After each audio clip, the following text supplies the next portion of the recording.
here we are. So, anyways, that's how I lost my virginity. What about Perfect. you? Um, well, I'll let you know when it happens. But let us know. Let us know when you're live. We're live. Okay. Yeah. Man, I was having all the sexual intercourse with all the girls recently. It was so awesome. Literally all of them. Yeah, I do it so much, Good for you, man. and I really like it with the girls. Yeah, you do. Yeah, you Yeah, you really like it, don't you? it's the best. Uh huh. That's one thing that all of my friends will my male friends, not that I have a lot, but what they'll say about me is that Steve really likes sexual intercourse with the ladies. He says it's the tops. Yeah. that was that was that was worthy of me. That was bad. We've got 2 thumbs down already. Yeah, that's fucking Yes. awesome. I love it. I love our Unsubscribe, you audience, man. fucking asshole. Yeah. I'm on like the campus of like a Christian college right now.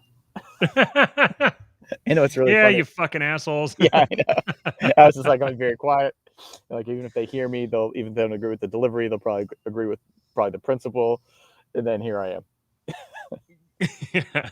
Uh, Uh, all right. What's up, folks? So, as you, anyone who's followed us for any length of time, you'd realize that we were in a competition with ourselves. We were uh, looking to see. We were trying to figure out which would happen first. Would we get to 1,000 subscribers, or would we get the channel booted? And we got to 1,000 subscribers. Channel hasn't been booted, so that's definitely been resolved. But I've now submitted for monetization. I've submitted for us to join the YouTube partner that's program. where the rubber meets the road, right there. Yeah, we'll So, see what's up with that. so what's going to happen is we are now going to get YouTube is going to do an investigation of our channel to see if we are eligible to join the YouTube partner program and be monetized. And I think that's we'll going to see be a how that really good happens. sort of three thumbs down. That's like going to be a really good barometer though to see Yeah, what yeah. happens with that. Yeah. It's definitely going to be. I what I'm wondering is, are we going to get the channel deleted? Like, are they going to be like, do they do that? If they look and they're like, oh, YouTube partner program, okay, let's go check it No. out. What the fuck? These guys, not only are you not eligible for the YouTube partner program, you're not eligible for YouTube. It would give us some kind of credit, I think, wouldn't it? Yeah, that would be pretty cool. That would be Uh, great. anyways, as for the supporting listeners group, We can um, finally. We said we'd tell you where it was, yep, and and it's time to tell. Is it not time to tell them? I get. I guess we kind of have to, right? We said we would tell them. Yeah. We said we would tell them. All right. You can tell them.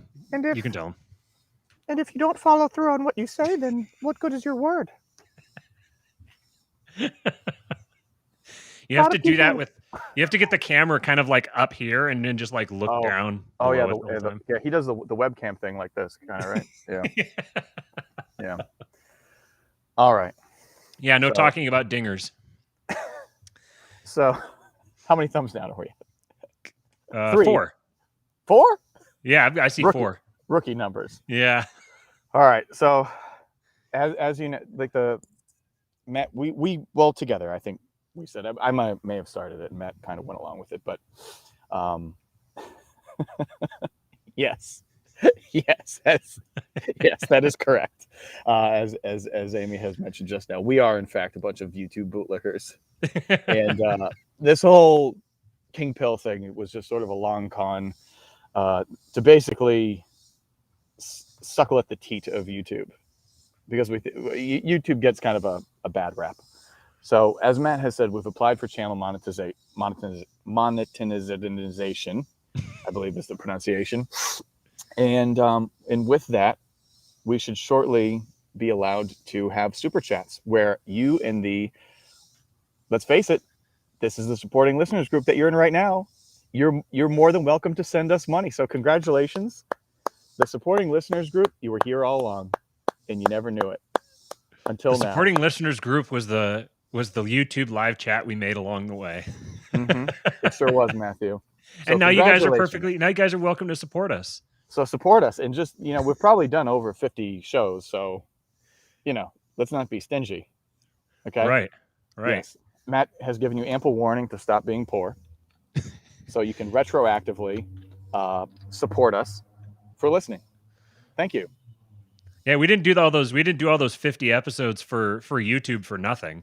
We did those No. 50 episodes for YouTube for you to pay YouTube and us as soon as we're eligible, and we're now eligible, so you must pay us and YouTube for the 50 episodes we've produced for you. Yeah, that's right. You think we're doing it for free? Okay. Anyway, so on the real though, we actually are in the process of creating a supporting listeners group that is an actual place where you guys can come join us. And I was hoping to have it done before we went live today, but we ran into some hurdles. So we're figuring out exactly which app we're going to use, and I think we might have one figured out, but we might have some hurdles we have to work through with it. But once we get everything set up, then we'll let you guys know. I think we should probably have it done by the next episode. So then all of you who have been just desperately sitting there waiting waiting with your hands out, trying to give us money, you'll be able to give us money. I got a DM on Twitter about that. Dude, it's just like, dude, I want to give money to you. Really? Yeah. That's amazing. It's great.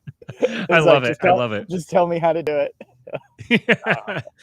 That's what's funny. So what's funny is, like, I guarantee you this is what's going to happen. As soon as we start doing that, immediately, every single time anybody doesn't like anything we have to say, we're going to get called grifters. That's what's going to happen. And the funny thing here is we're creating a supporting listeners group because people are begging us to. We're like, it's like, oh, you stupid grifters giving people what they want. Yeah, that's right. You wanted this. You asked for this. About $1 for every time I said that. Right.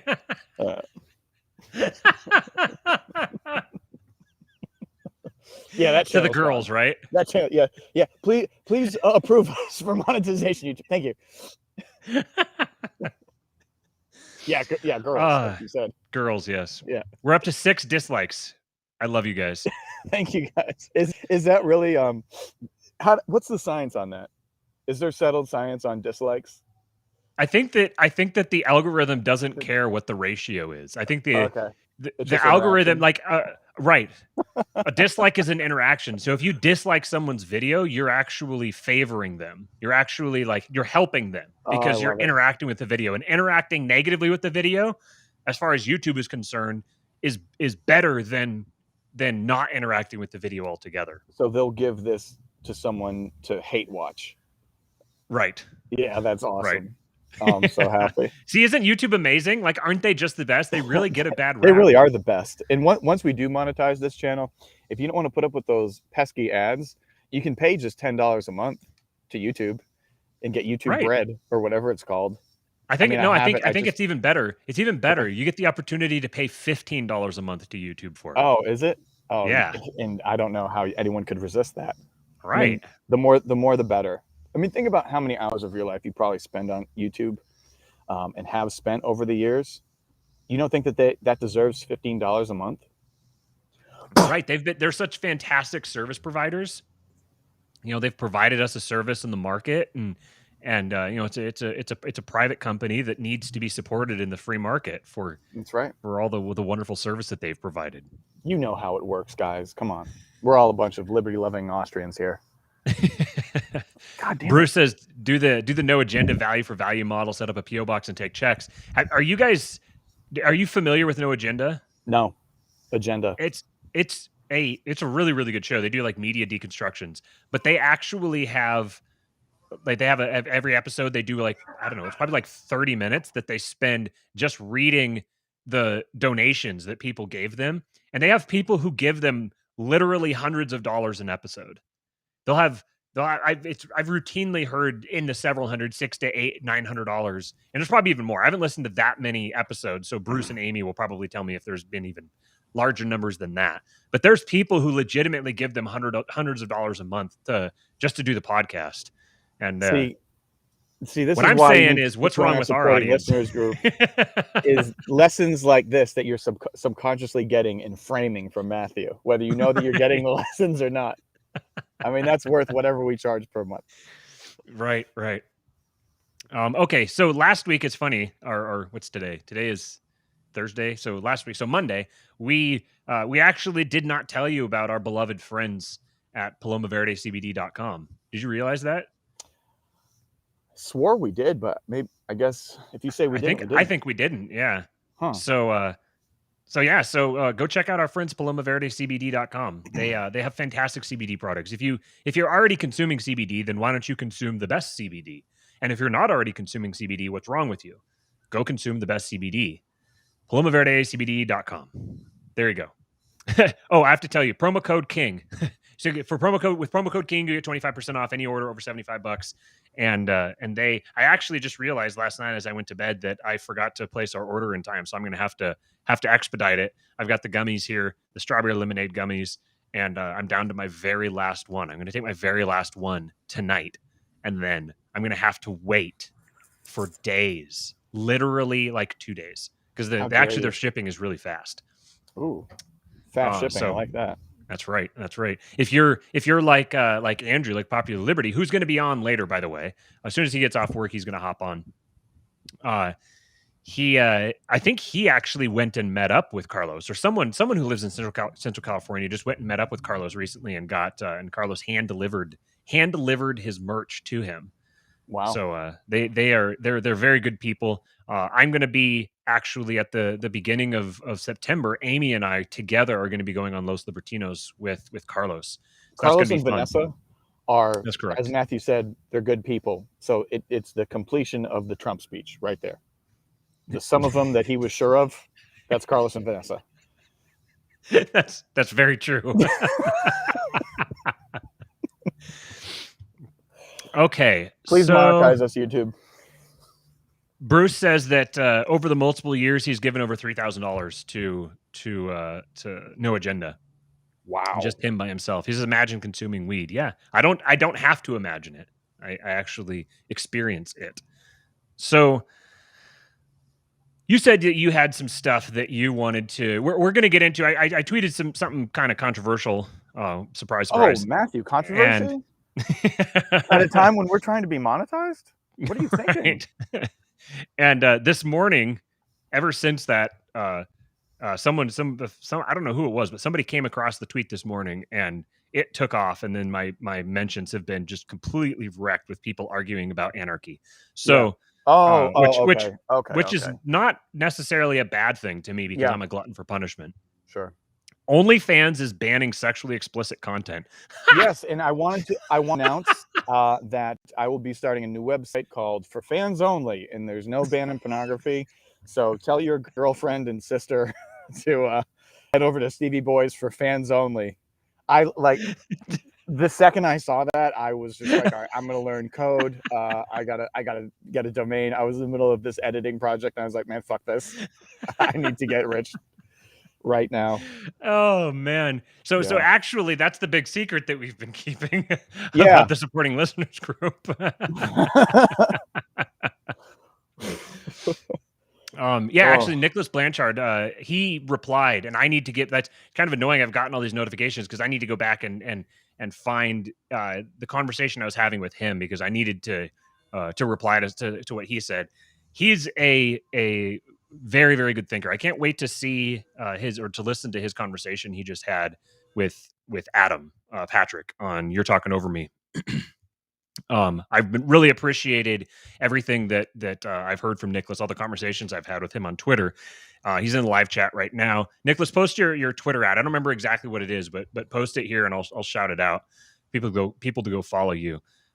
So I'll hopefully elaborate on just the concept in general, and then after the show here, you and I can connect and we'll talk it out some more. So what I tweeted, my original tweet was just, historically speaking, anarchy is a subset of democracy, and then that's the one that everything took off from. So once Populibs gets in here, then people were upset by that.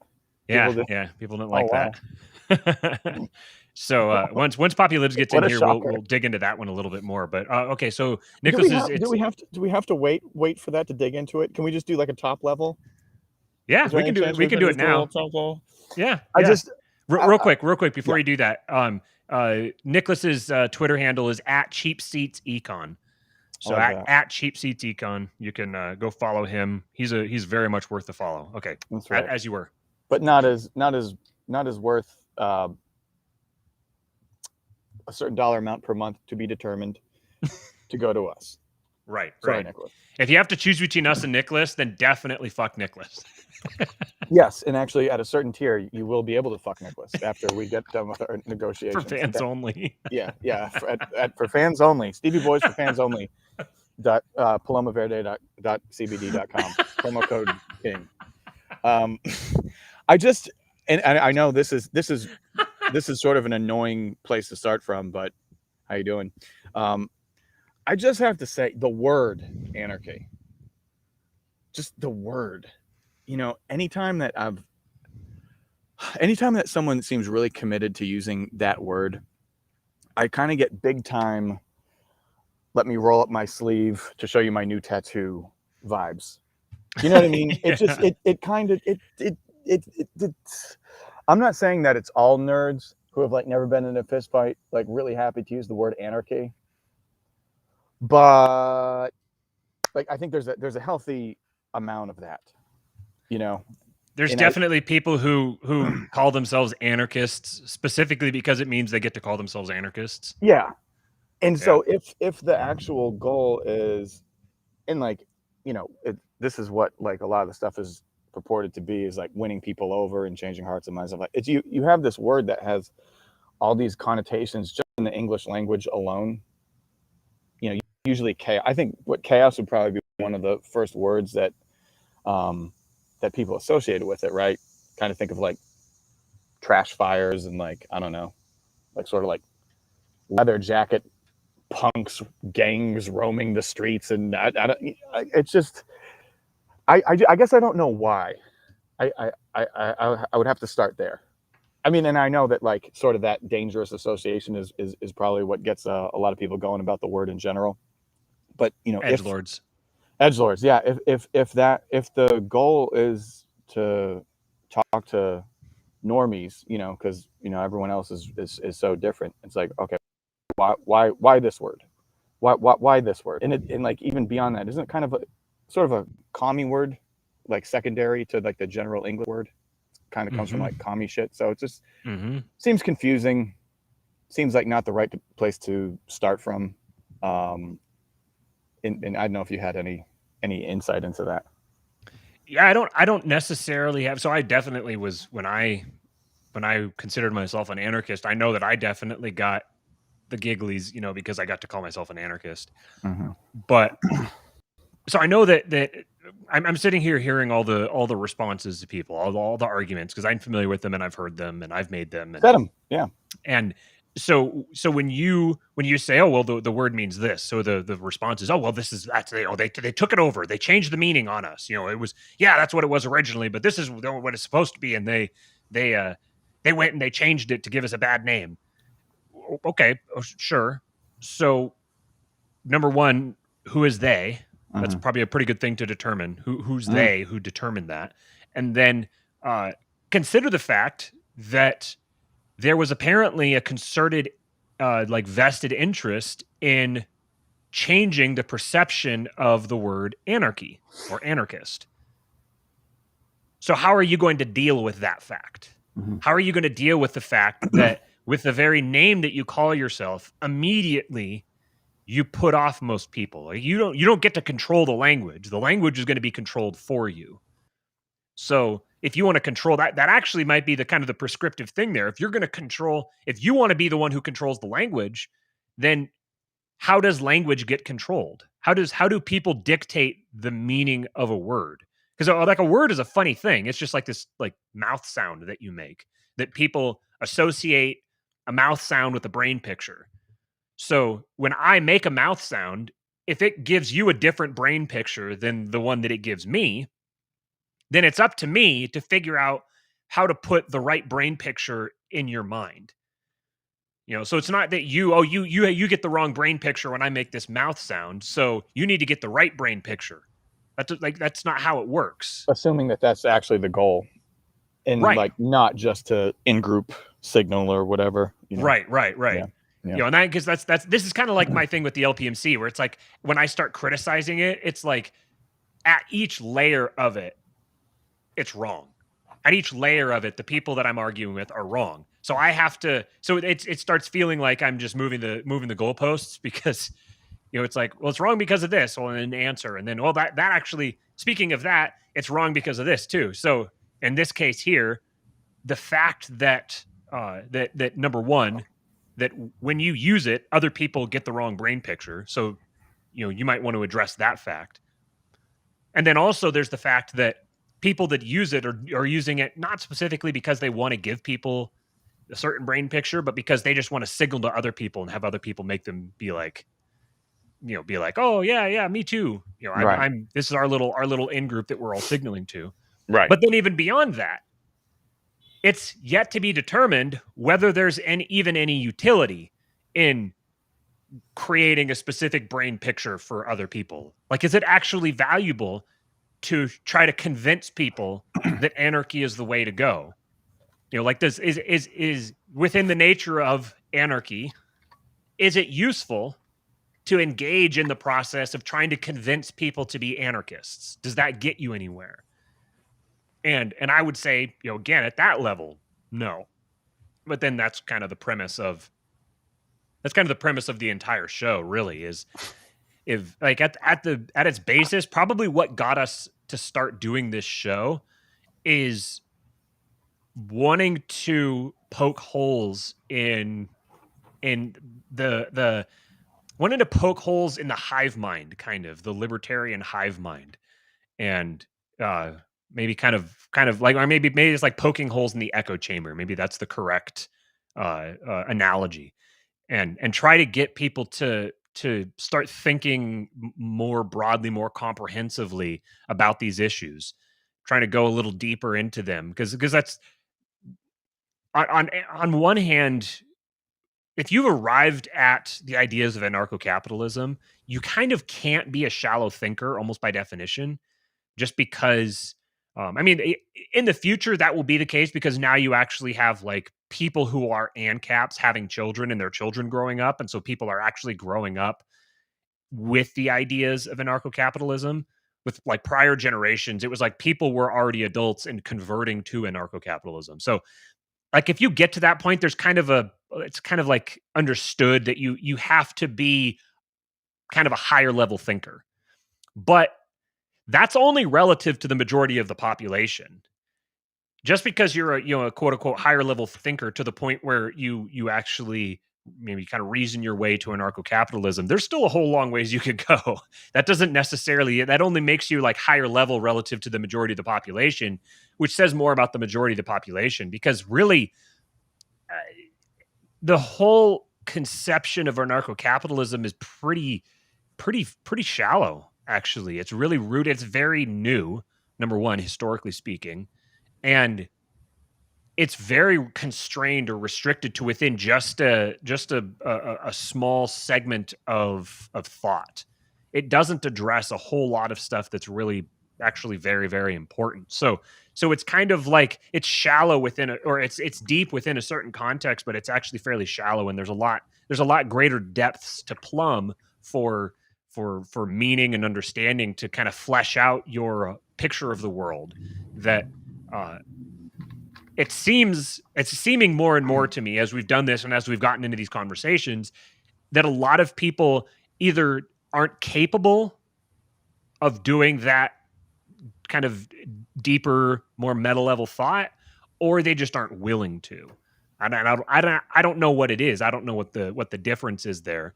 I know that I had a 2-hour lunch with Curtis Yarvin, so that probably doesn't apply to me, but maybe some other people. Your good buddy Kurt.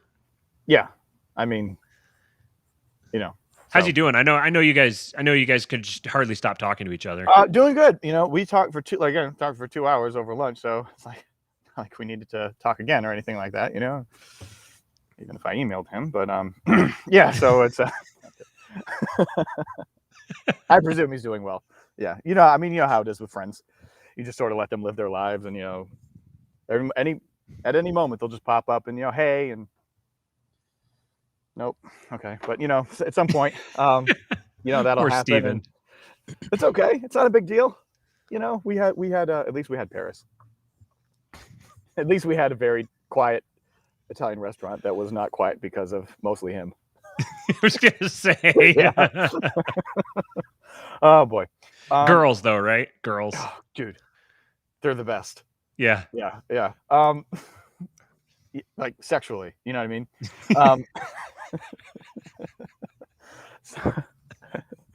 Okay.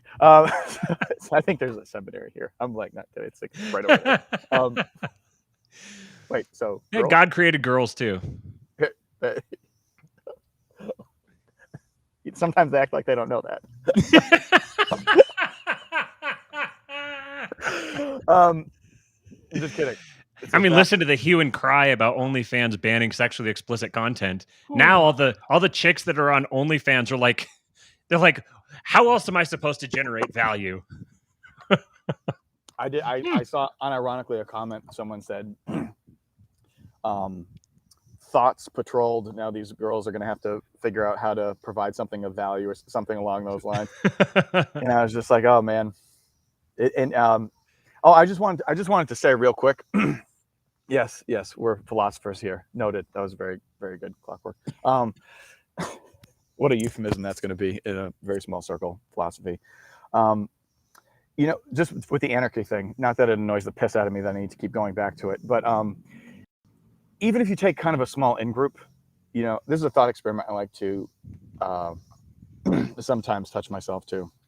But if you took like sort of that in-group, insistent upon using the word anarchist, anarchy, whatever, and you said, okay, you and your in-group, we're going to give you an anarchist society, but we get to put you where it's going to be.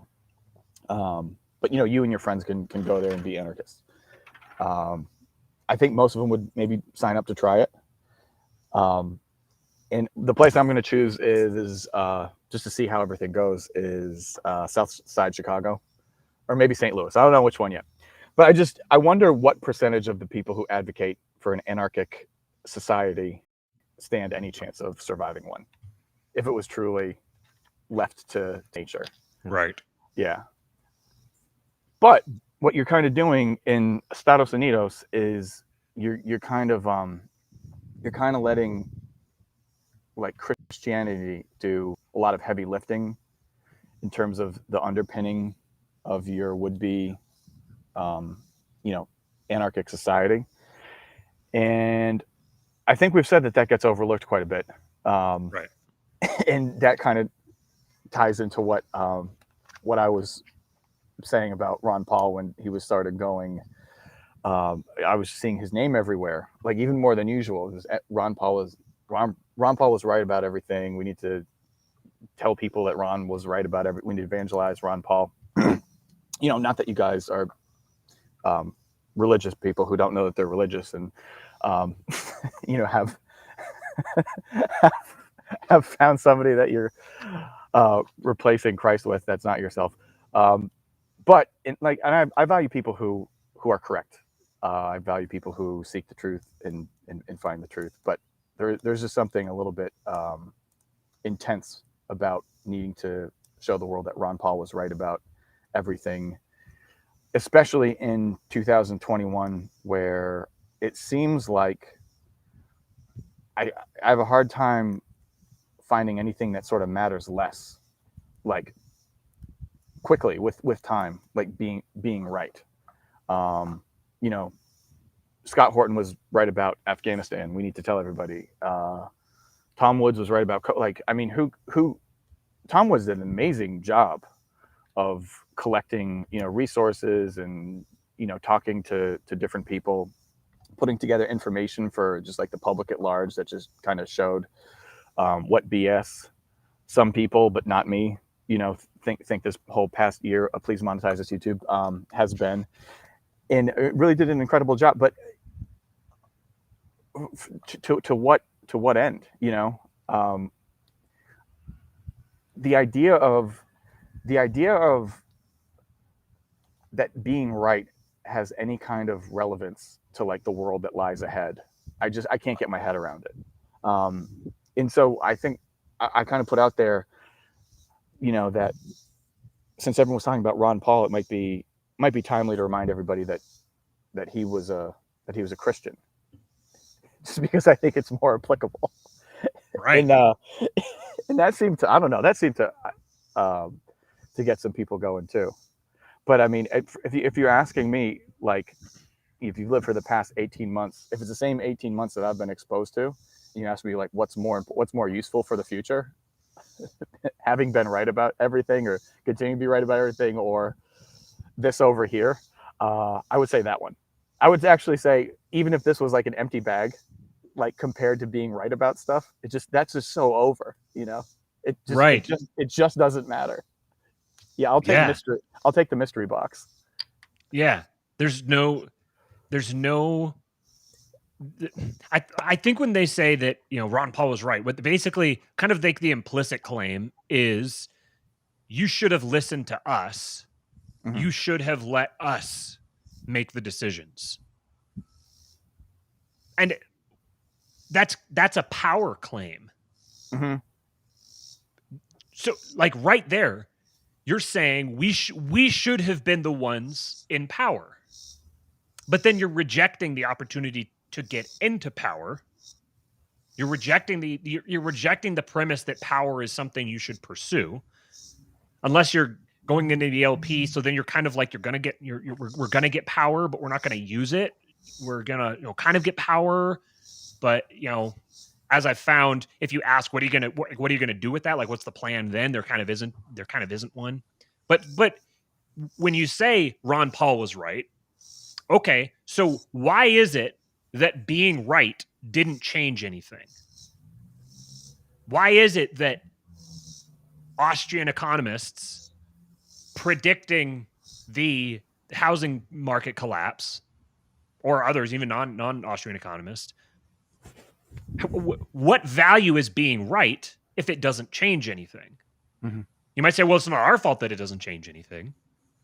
Well, it's your fault because you're the one wanting to solve the problem. So you need to act as if it's your fault because you're the one who wants the solution. The people you're talking to don't want a solution the way you do. You're trying to convince them of the problem so you can offer them your solution. So you need to convince them of the problem in the first place and then offer them your solution. But all you're doing is you're just saying, "Well, we had a solution." Okay, And it's cool. it's not as if You having a solution didn't change anything. mhm, mhm. It's not as if Ron Paul is like a complete mystery figure. Right. Um, and even this other thing, with like with well, I I gotta not pick on Tom, but I saw that Tom Woods had a tweet about national parks requiring masks. It kind of just illustrates the point that we were just making here. But and he was saying how national parks are going to require masks and blah blah blah blah and this whole thing. And the last sentence was, "It's as if they didn't learn anything," you know. And so I think Tom is a very like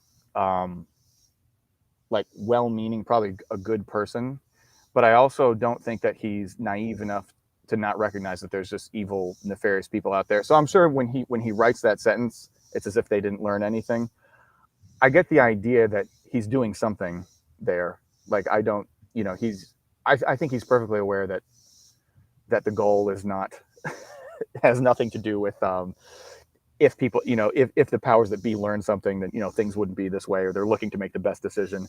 But just that sentence, just reading that sentence, really kind of sets off a bell where it's like, man, I know that there's people out there that do have the mind frame that, well, we have the best ideas, and if these idiots who are in power only could see how good our ideas were, surely they would use them because they're more efficient and in such and such. And it's like, man, you got to divorce yourself of that. I think. I Mm-hmm. don't know if that just happens over time, or if you need experience, or you just need to be alive for a certain amount of years. You know, where you start to learn it. But yeah, it's like that's not what it's about. So how you react when you figure that out, you know, that's on you. There's a couple different paths you can take. But yeah, about learning things. No, it's not about that. But yeah, when we're talking about like Afghanistan, um, you know, I see the same thing that when people are talking about the American Revolution, you know, and they say, oh, these, you know, these ragtag farmers were able to fight off the biggest military power in the world, such and such, such. And then, so in Afghanistan, it's like, oh yeah, these goat herders, inbred hillbillies were able to defeat, the greatest military force in the world. And it's like, man, doesn't that beg like a further question as to like whether the goal of that war was actually to ever win it in the way Right. that you might think about wars being won when you fight them. Our good buddy, and that's just I mean, I don't have particularly anything to prove that. I am no Scott Horton for sure, but like our good buddy Jason McCrae, he put out a little video.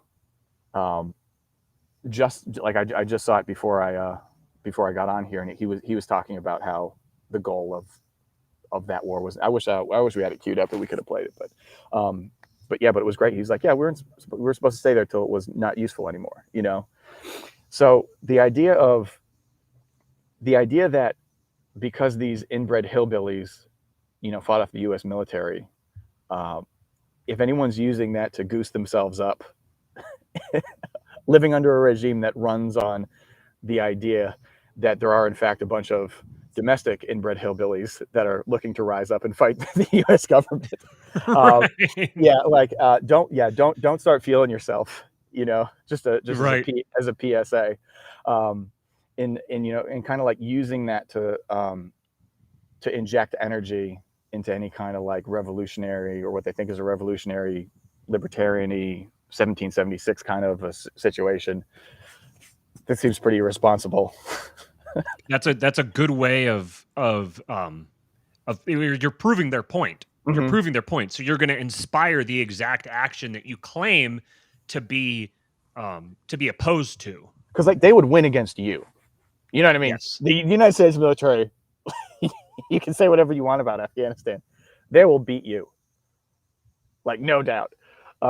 The other thing that I'm seeing, and I don't even know exactly what faction it is, but here's another group of people who are not helping.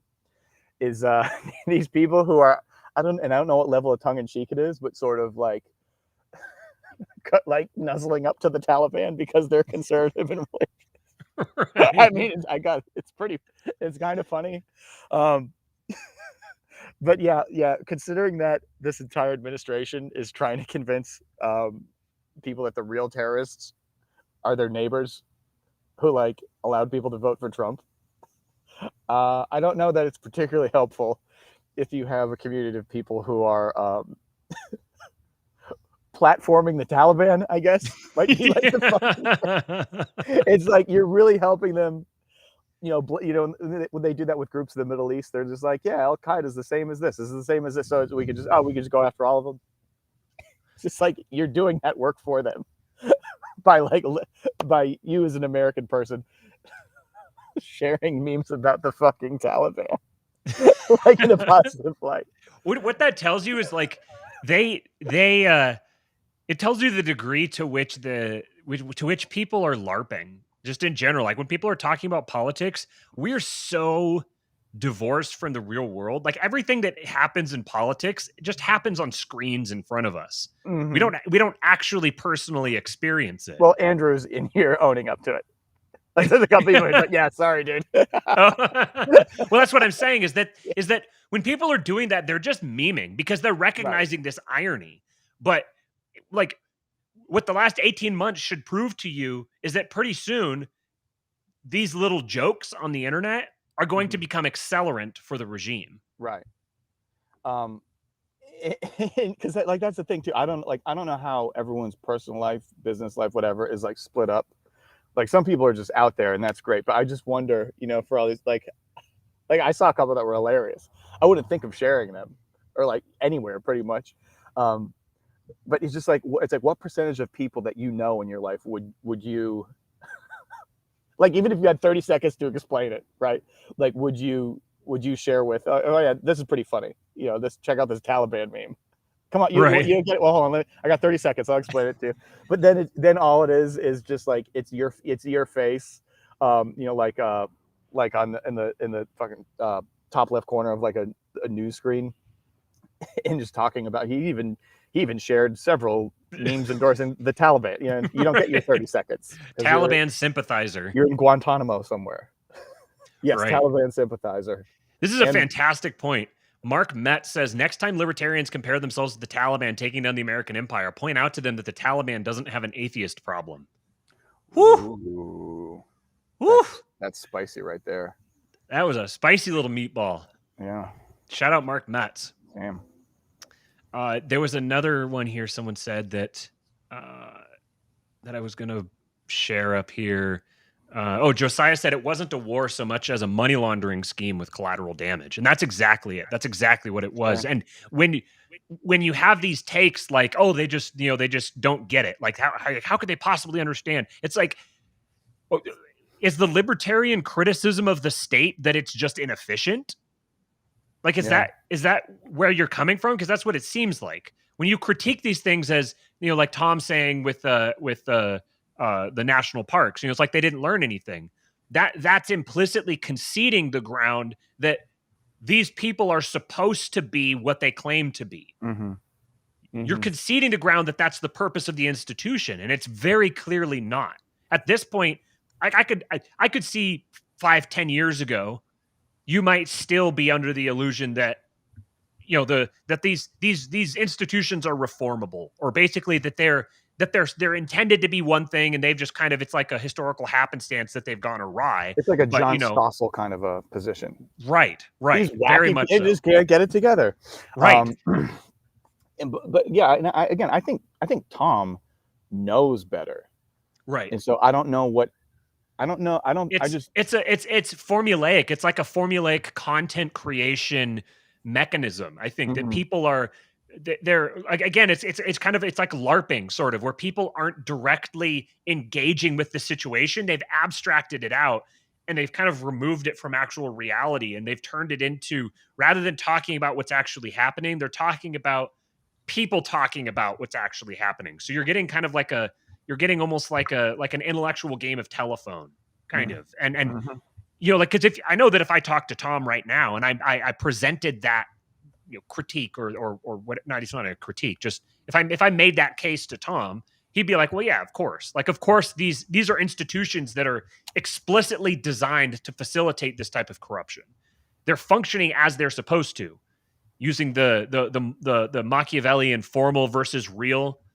Like, yeah, the formal justification for the health bureaucracies is that they're supposed to follow the science and do whatever.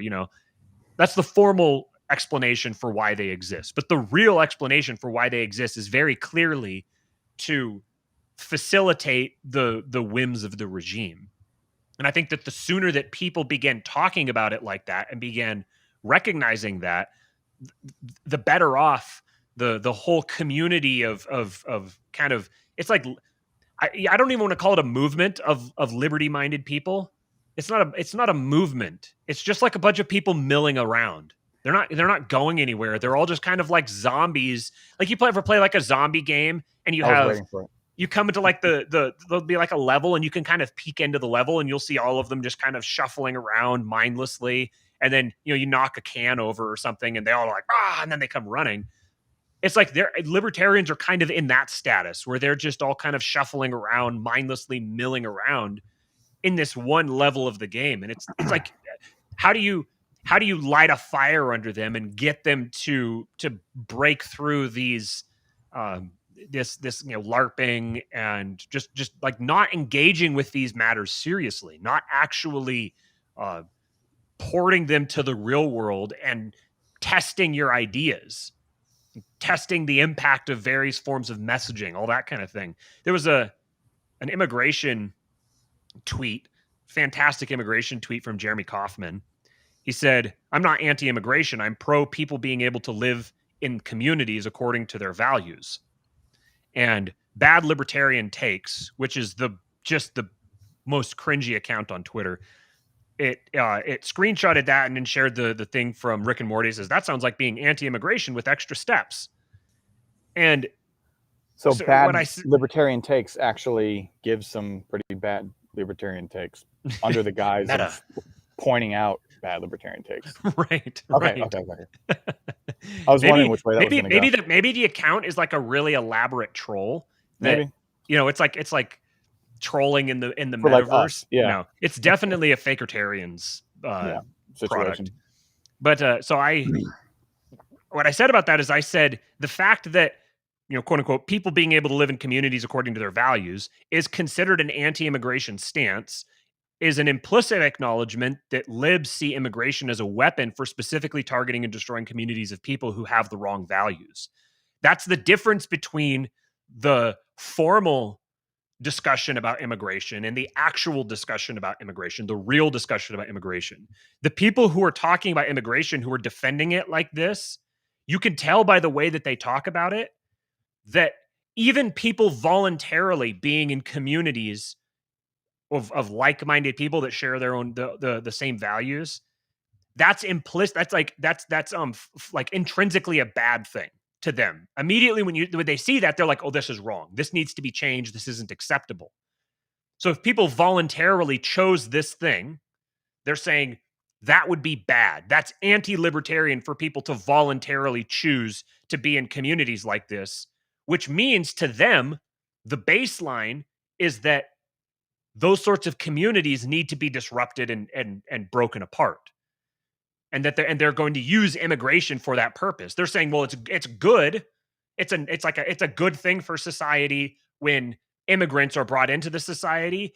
Ergo, to prevent immigrants from coming into your society is a bad thing.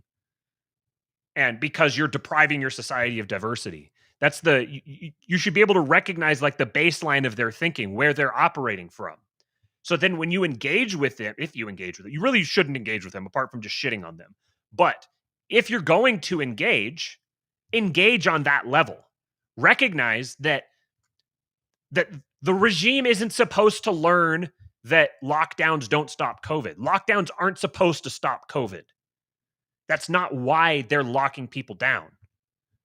The lockdowns and COVID are only tangentially connected. The reason that they're locking people down is because they're exercising their power. And they've just come up with a justification for it that you can't argue with. So when you argue with them, according to that justification, you're just being baited into the trap.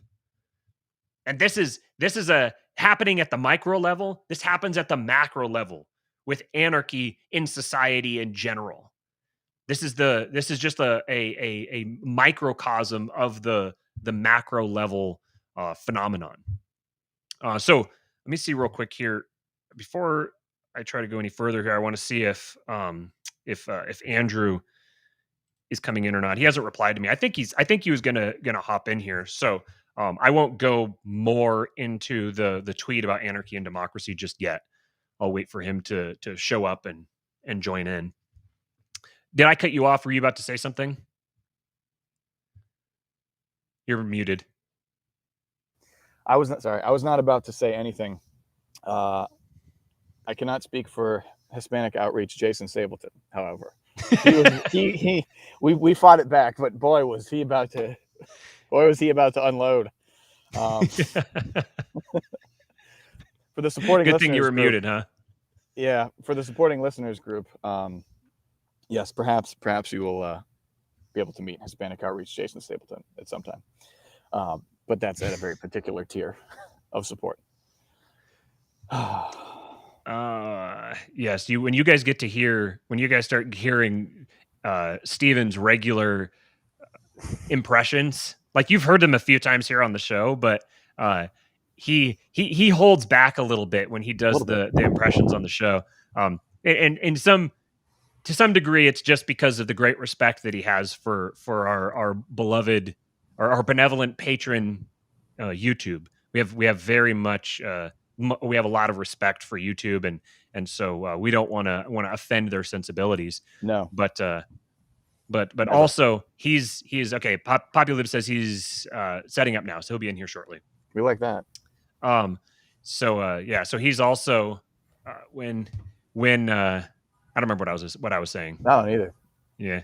Yeah, you were just I'm reading. I'm trying to read and talk at the same time. Hoping a sentence was gonna. I mean, I feel you.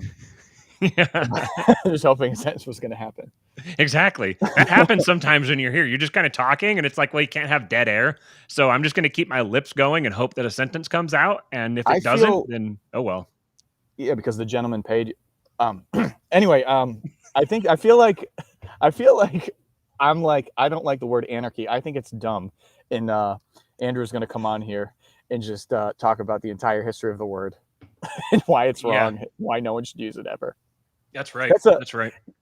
I mean, to not to bring it back to Kurt, but you know, that's in his writings also when he talks about anarchy being the complete absence of order. Mm-hmm. In that, whether you're a Hoppian or whether you consider yourself like a post-libertarian, whatever the fuck that is, or you know, just if anything that we're talking about kind of resonates with you, you know, I'm a fairly conservative, but I like you guys, you know, whatever it is, I think the common thread has to be order. Mm-hmm. When it all comes down to it. That and right, I think that's why when you talk about like a Hoppian libertarian, that's why you can talk with them and like head nod and stuff. Just be like, hell yeah, buddy, you got it. Right. It's like really the Hoppians are what say, even like the people who are like anarchists, but like don't know that they're not really anarchists, but they still use the word. That's like the Hoppians like sort of save them because I mean, anarchists, they're just talking about there's no state monopoly on whatever, right? Is that pretty much when they're talking anarchy? Yeah, it's state monopoly on coercion. Okay. I think what happens with a lot of those types of people, with the Hoppians or the right-wing anarchists, is ultimately, we talk about mouth sounds being attached to brain pictures. Right. I think ultimately the way they encounter anarchy is they see it, what they really are is they're anti-democracy. Sure. And democracy and anarchy are inextricable. That's the point I made with this tweet, that anarchy is a subset of democracy. So what they actually are is anti-democracy. And so when they encounter stuff like Burnham or Hoppe or Moldbug or Nick Land or any of those types, they realize that clicks. They realize, okay, so I'm not anti-ruler. I'm anti-system that incentivizes bad rulers. That rulers are actually inevitable. Like, you're not going to get rid of them. Being anti-rulers is like being principally anti-gravity. That's like, okay, well, you can oppose gravity all you want, but it's not going to go away. There seems to be anarchists, you know, even like the tolerable ones, that really don't think that there would be rulers. And that's just like a conservation problem where it seems like throughout human history, there's always going to be a sovereign. That's just how it's going to shake out. Right. But right. I think at least the Hoppians kind of show up sometimes, and I could be wrong. Looks like we got a Hoppian here, and she's a girl, so that's awesome because man, girls are the best. Yeah, she's one of like the 3 Hoppian girls.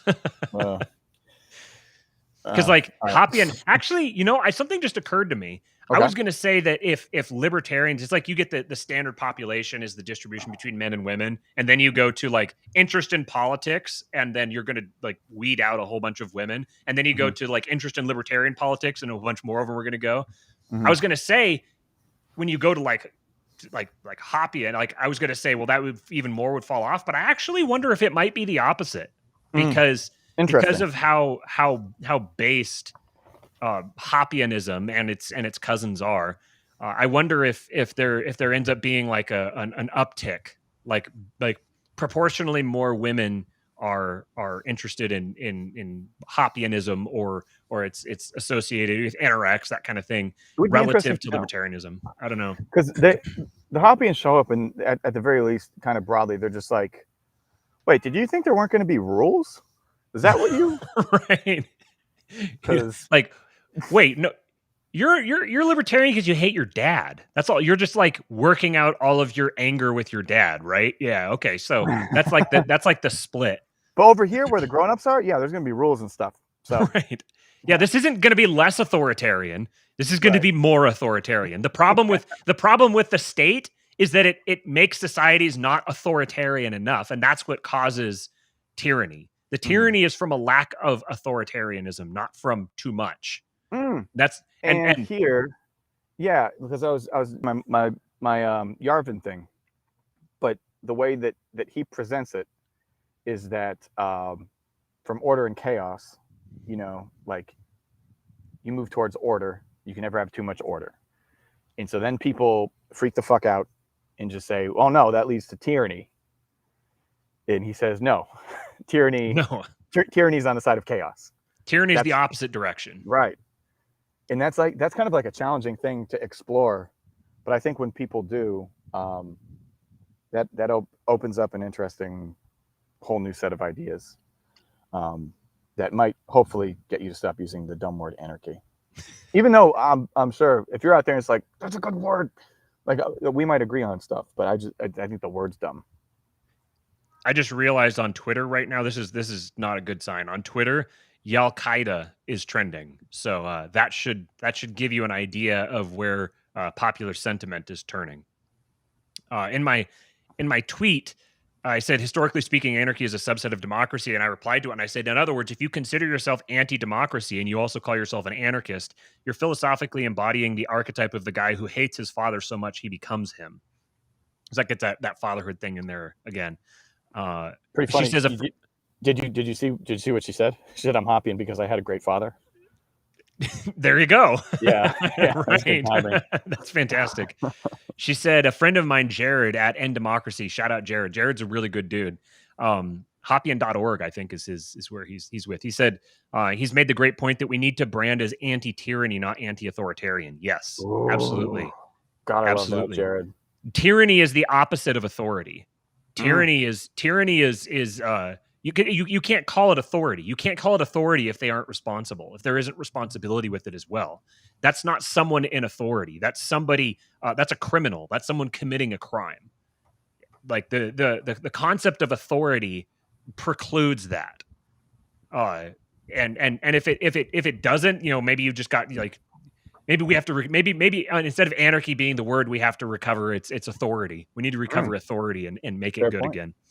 Fair point. Um, so Love it. as we're waiting for Populibs to get in here, I'll kind of launch into some of the thoughts that I had with this. So I said I first I was going to tweet anarchy as a subset of democracy, and that's what I typed out.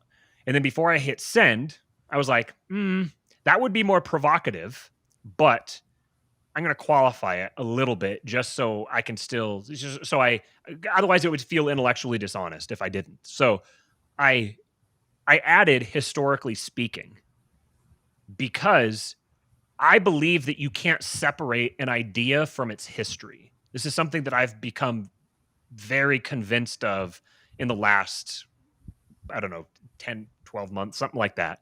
This is part of what has it's been part and parcel with my growing interest in Orthodox Christianity and just I think when you realize like if you trace an idea through its history, you'll realize how inextricable it is from its history. That you can't understand the idea without its history.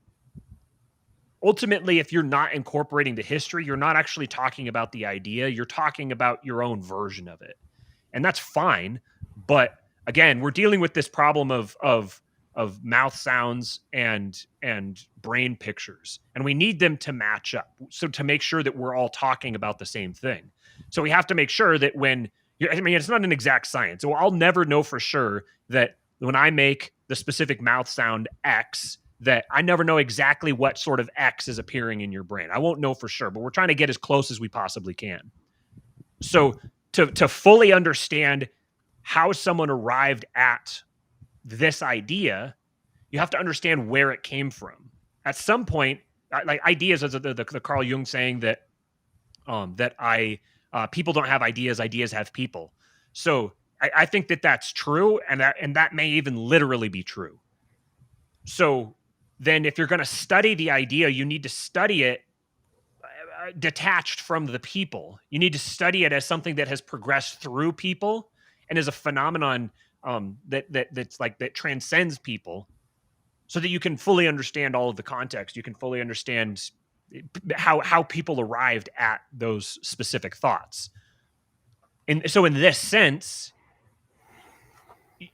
we are Christians in this culture, whether even people who don't claim to be, or even people who think that they aren't. In fact, like, atheists are some of the most devout Christians in a sense, because their criticisms of Christianity are predicated on Christian values.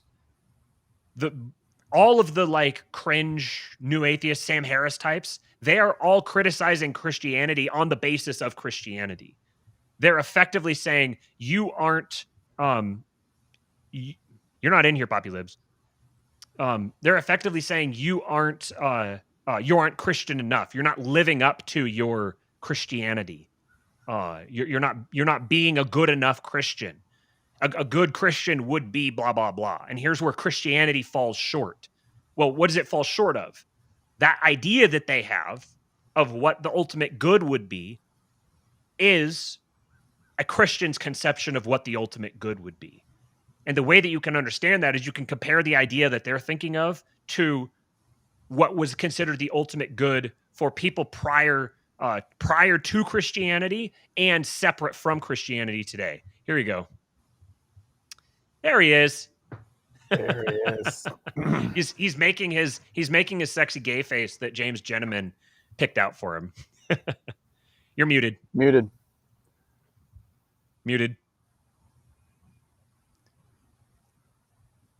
Poor Poppy lives in his microphone issues. Such a brilliant guy, but not. Yep, it happens. Sometimes it's okay. Some people just need an engineer around to figure out all the technical details. I'm retired. The joke here is that he's Andrew is an engineer as well. Yeah. Oh, I don't know how. That seems like it would be very obvious. Man, I don't know how. Why didn't I pick that up? Max says, the more I listen to y'all, the more I realize why so many libertarians would attack me when I mention I'm a Christian. Yeah. Libertarianism. People have said libertarianism has an atheism problem, and I think libertarianism is an atheism problem. Ooh. I think that libertarians, like Christian libertarians, there's something different about them. Even the ones that are still pretty blue-pilled on being a libertarian, there's still something that's different about them. 1,000%. Doing our best here to carry through while we get Poppy Libs in here. Marcus says, don't do what objectivists do with the word selfishness. Exactly. Yeah. Like trying to take a word that everybody just has a profound like emotional gut reaction against, and then identify yourself with it. The Ayn Rand people who are just like, no, it's a good thing. Right. Yeah. Because what they're saying is what their definition of selfishness is basically that you need to care for your own self-interest, otherwise somebody else will have to. So it's an other-oriented selfishness, kind of that it's you're the one whose responsibility, you're the one who's responsible for your own life and for providing for your own. So you should it's like the on the airplane. When the oxygen mask comes down, you need to put it on yourself first. I was thinking of that, yeah. That's selfish because you're saving yourself first. Mm-hmm. But it's actually unselfish because if you don't, then pretty soon people around you are going to have to try to take care of you, flopping around and dying. But every Randy and I also get a very similar vibe where they're just as content to have people not get what they're saying and sort of revel in that as well. Right. And there's a healthy psychologically. There's a lot of that goes on between Randians and quote unquote anarchists, and there's a lot of sniveling. There's a big atheism crossover there. This sort of thing ultimately gets weeded out of societies for a number of generations at least, because it's kind of like there's no atheists in foxholes idea.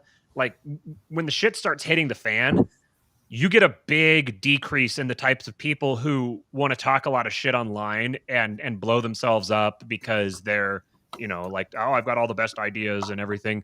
Because whatever doesn't port to actually protecting yourself and looking out for yourself in the real life isn't gonna last. Those kinds of people are very powerfully incentivized to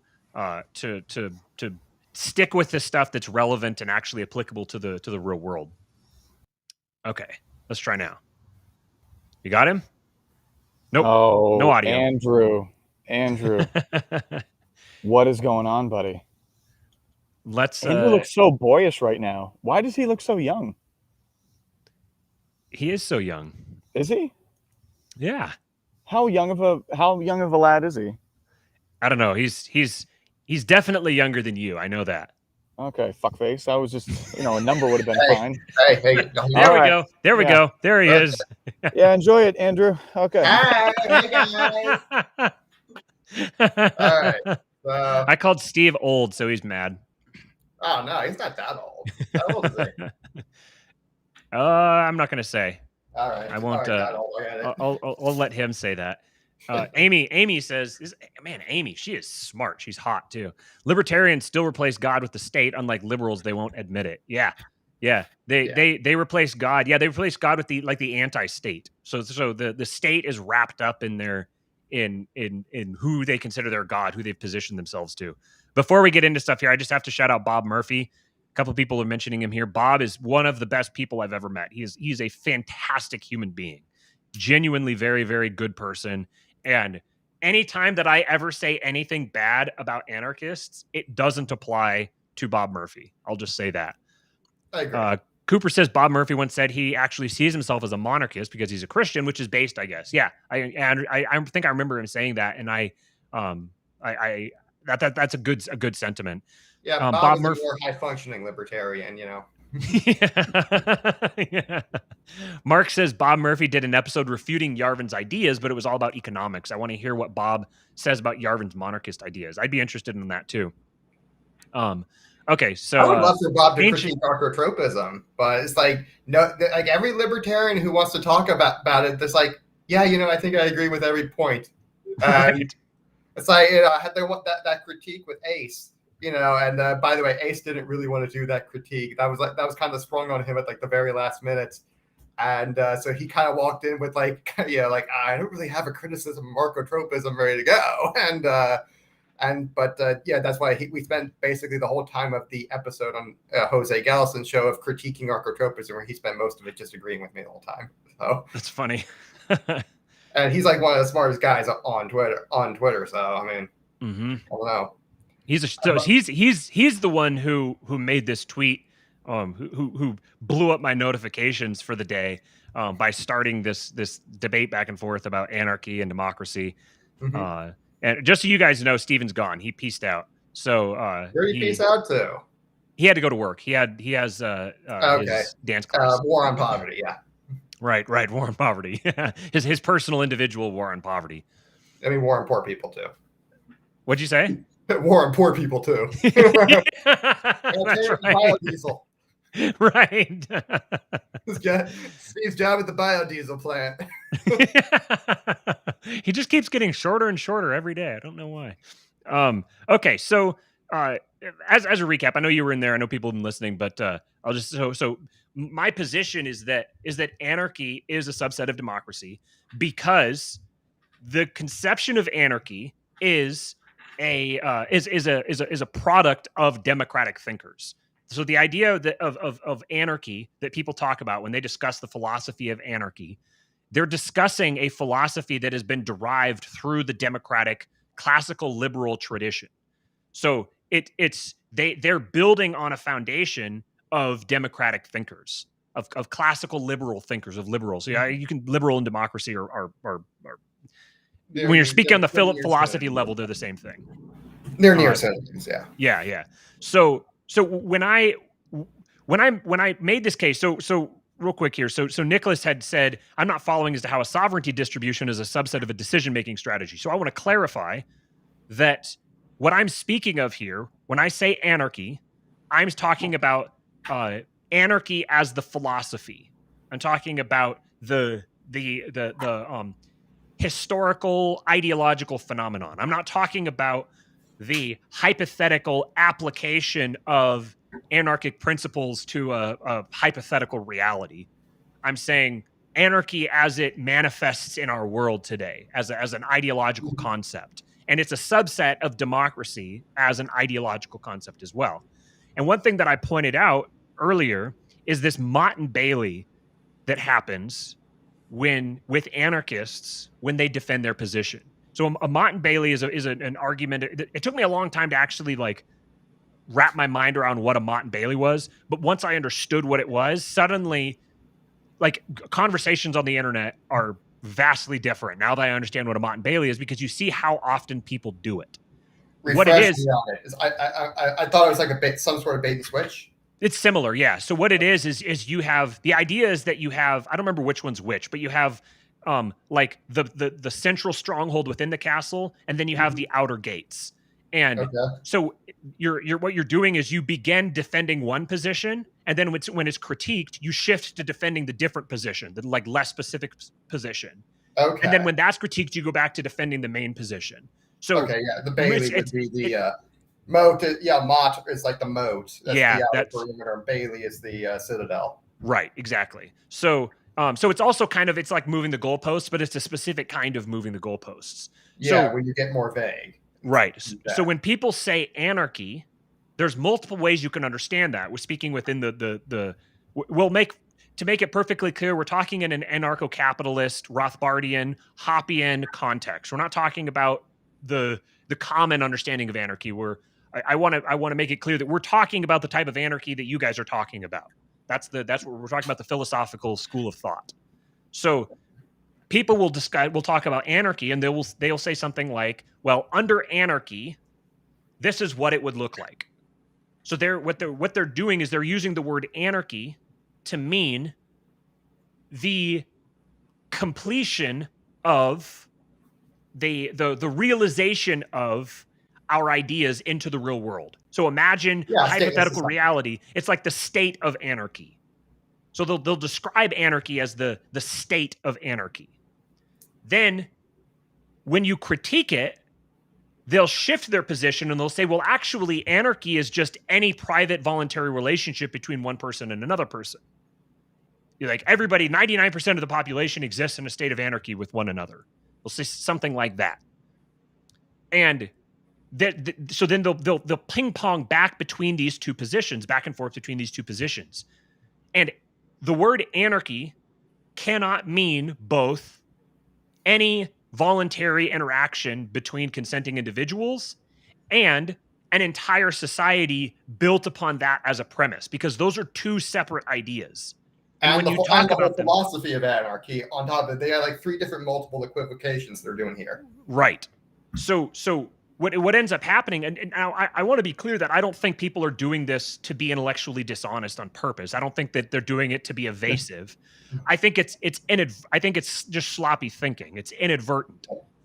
I would say this is how they've seen other people debate it. Yeah. Basically, they're copy. This is the copycat way of doing it, and because these people, they're not quite original thinkers. And by the way, being an original thinker, that's not being like a unoriginal thinker, that's not a bad thing. I don't think that's a bad thing at all. I've said many times that I don't think I've presented any original ideas on this show. I don't think I talk about original ideas. I see myself as someone who synthesizes other people's ideas. I listen to people who are not, that most people don't listen to. Mm-hmm. So then when I synthesize them, there's not a lot of people who are synthesizing them in that way. And so that's like the value that I'm trying to provide, is that I'm going to synthesize ideas that most people aren't. That's a good value too. It's like, I mean, I'm not originating the ideas. The intersections, and by the way, that's where all new creation comes from. It's intersections of two old things that were previously thought to be separate. Right. There's nothing new under the sun. Marketing. Yeah. Absolutely. But yeah, like when the libertarians are doing this sort of Mott and Bailey, it's because they've seen other people argue it this way. And you see, like when Malice goes on Lex Friedman, and Lex Friedman's kind of sitting there with his programmer thing, trying to programmer brain trying to parse it out. And it's like as a code monkey, fellow code monkey, I know exactly what's going through Lex's brain. You can actually you have access to the wavelength where you can actually hear the bleep bloops happening. Yeah, it's like I know how in his brain is trying to go through it, and he's going through it slowly. He's going through it in cycles, and it's like I'm trying to parse this out and find the nuance to it. And he's getting better and better every time. It's like he's almost like an artificial intelligence or Right. intelligence, but. But I can see like what he's like. Okay, the more he's able to parse it out and see the equivocations that Malice is doing, that's where he's starting to get better and better. So like, oh, I got you now. And then, but Malice, but he's like because he's never actually read any of this. He's never like talked to us. He's never actually known. He's figuring this all out by himself. But he's doing a good job of it. But yeah, you'll see Malice do this multiple equivocation, all the time. Dave does it too, but this is just the way all of them have been taught to do it. And it's like they're not being dishonest. I don't think this is being dishonest. I think this is just how they were all taught to do it. And they've never met anyone who can kind of take it apart just like that. Right. And I see it as our what we can contribute is we can point this out and we can say there's this whole new world beyond. If you break through this this membrane that has you, I don't want to say you're trapped or contained, because I have a problem with people who say that our role as libertarians is we need to wake people up, because it's just so condescending and asshole-ish. But what I'm saying here is I feel like we're seeing something that other people aren't, and I want other people to say, look, here's this other thing that you can think about. Yeah. So what I'm trying to describe is here's why you aren't thinking about this thing.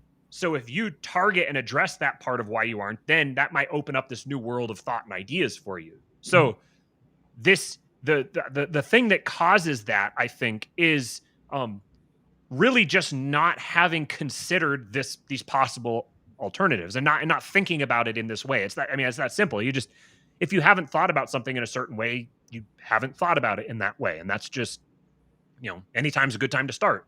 So when you begin with that, when you make that distinction, the distinction between anarchy as defined as private, like any consensual voluntary relationship between private individuals. So maybe for the sake of what should we do here? I want to be able to talk about these things separately without having to explain it every time. So there's anarchy as like the state of anarchy. Maybe we just say that's Ancapistan. I usually say there's a stateless society when I want to refer to like an anarchy, because it means no rulers, and that's sure, yeah. But I just take the literal and say, okay, no rulers is stateless.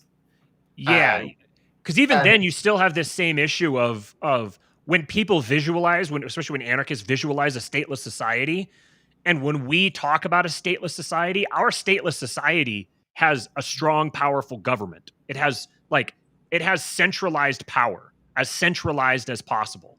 So when they say stateless society, they're thinking of something that has no centralized power at all.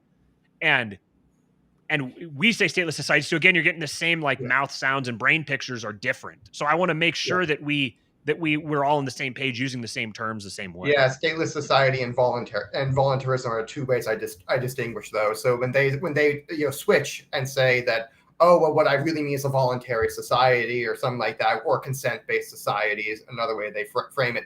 Yaron Brook actually tagged Malice on this, and Malice got frustrated because in that debate you and I never really got around to talking about. Yaron Brook actually got Malice on this one, and Malice got really frustrated with it because he had been called on the equivocation. And those are two ways I distinguish it. So so that there's no that to prevent doing the whole anarchy bait and switch or Mott and Bailey thing. Okay, yeah, that's good then. So for the sake of this conversation, then when we talk about anarchy, we're talking about the philosophy of anarchy. We're talking about we're using it as a shorthand. Yeah, anarchism. Sure, there you go, anarchism.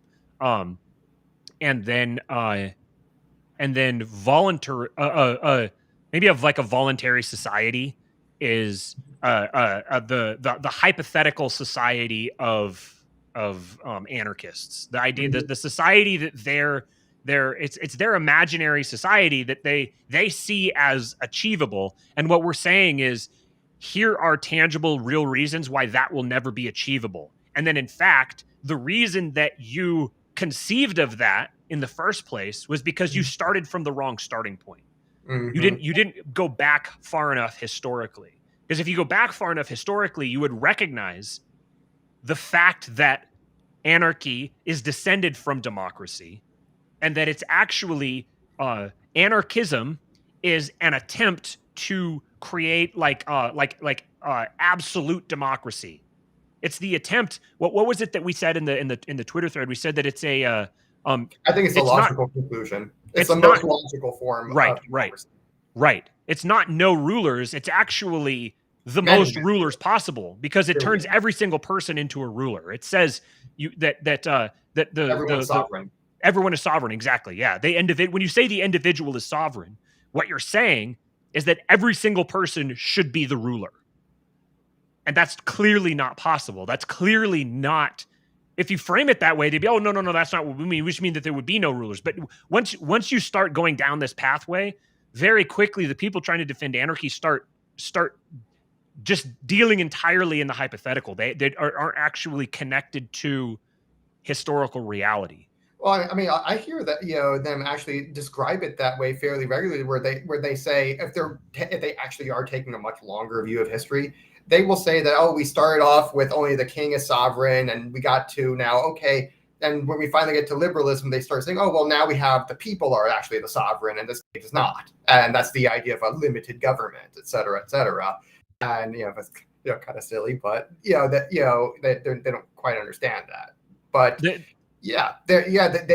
do actually start coming to say that, that people are actually sovereign and, in democracy. And, okay, well, we all know that's bullshit. But in an anarchy, they really would be all sovereign over their own territory. And they will describe it as, oh, you are basically the governor of your own, mini microstate. And they will describe it this way in the little, say, well, okay, it's still not really, but, because, obviously a person just can't be a state, even though states are people. I don't know how they figured that one.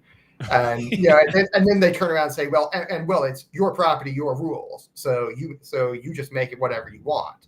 And so, okay, you're basically a state now. Right. So okay.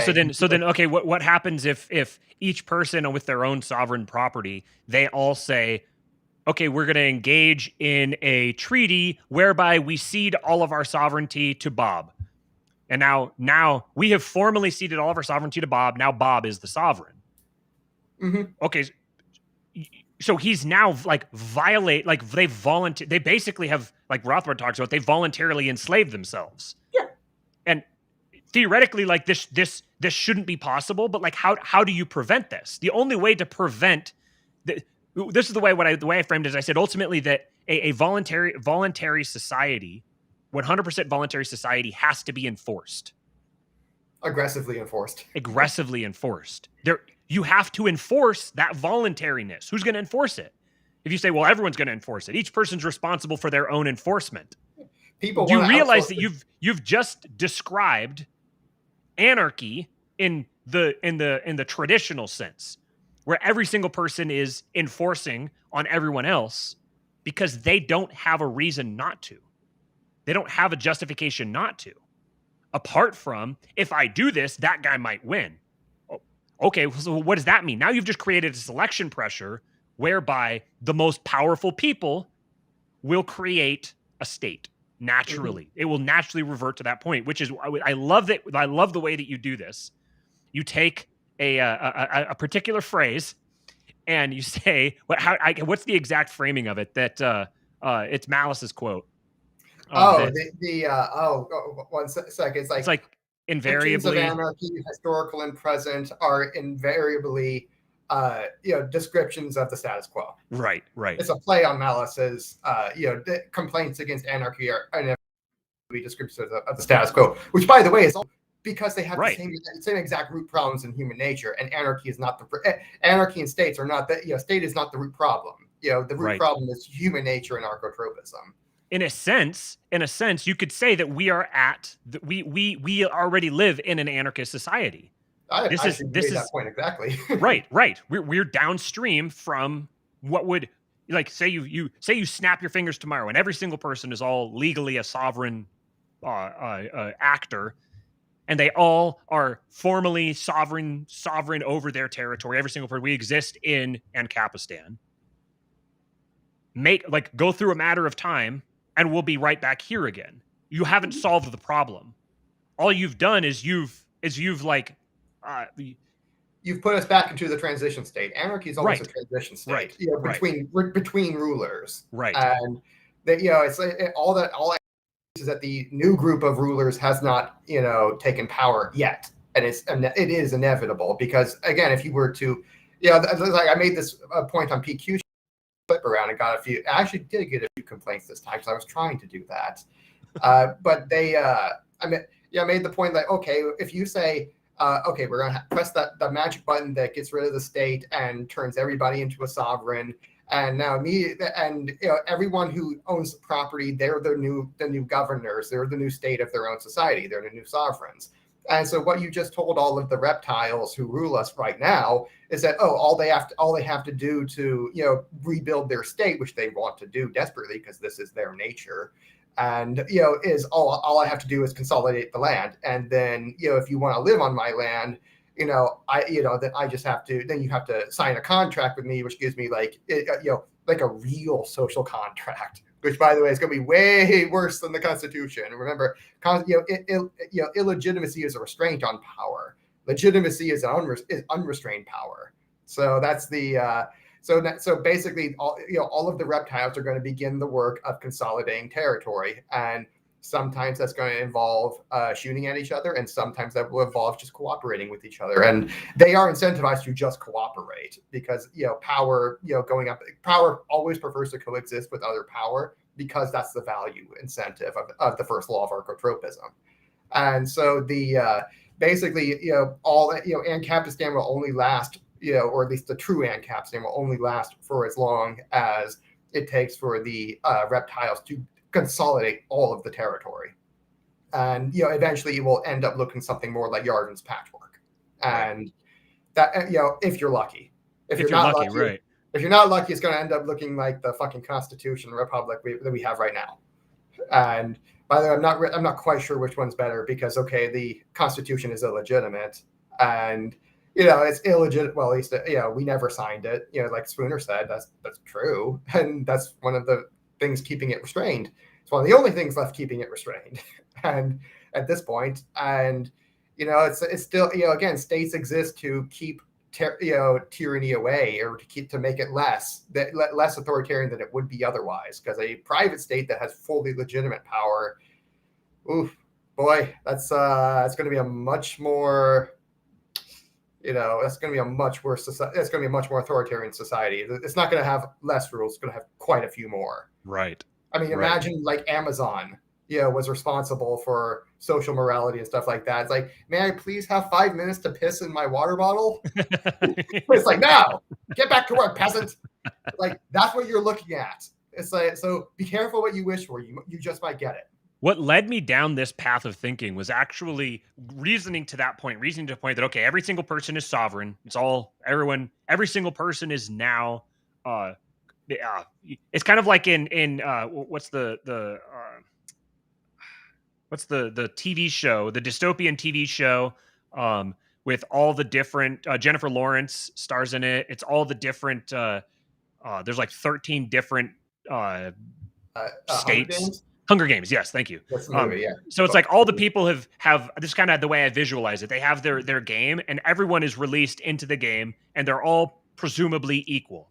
And it's like, okay, everyone start now. So imagine an Ancapistan that has been reset to that point. The way I started thinking about this was, how do you go about incentivizing each person to respect the property rights of every other person? How do you create an incentive structure where it's profitable to them to respect everyone else's property rights and not to aggress against them, not to violate against them? I was like, well, that you need some really powerful technology to do that. Well, how would you do it actual technology, or do you like technologically, or do you do it ideologically? If you had every single person all had the exact same belief system, that would accomplish that.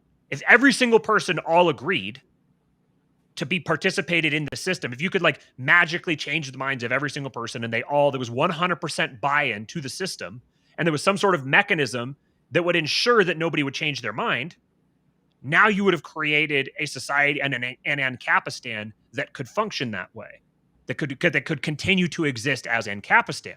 So basically, you need a really, really powerful religion.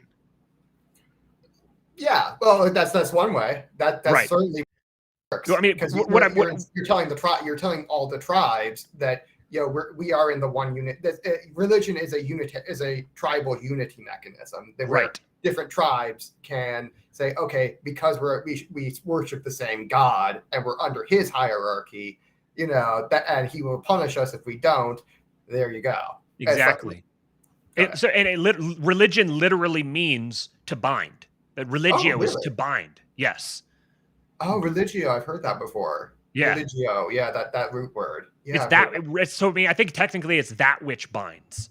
So the religion is that which binds your society. So once that clicked for me, that's when I was like, holy shit, religion and politics are the same thing. You're trying to solve that's the problem you're trying to solve. In politics, you're trying to settle on the religious technology that will govern your community. That's the role of politics.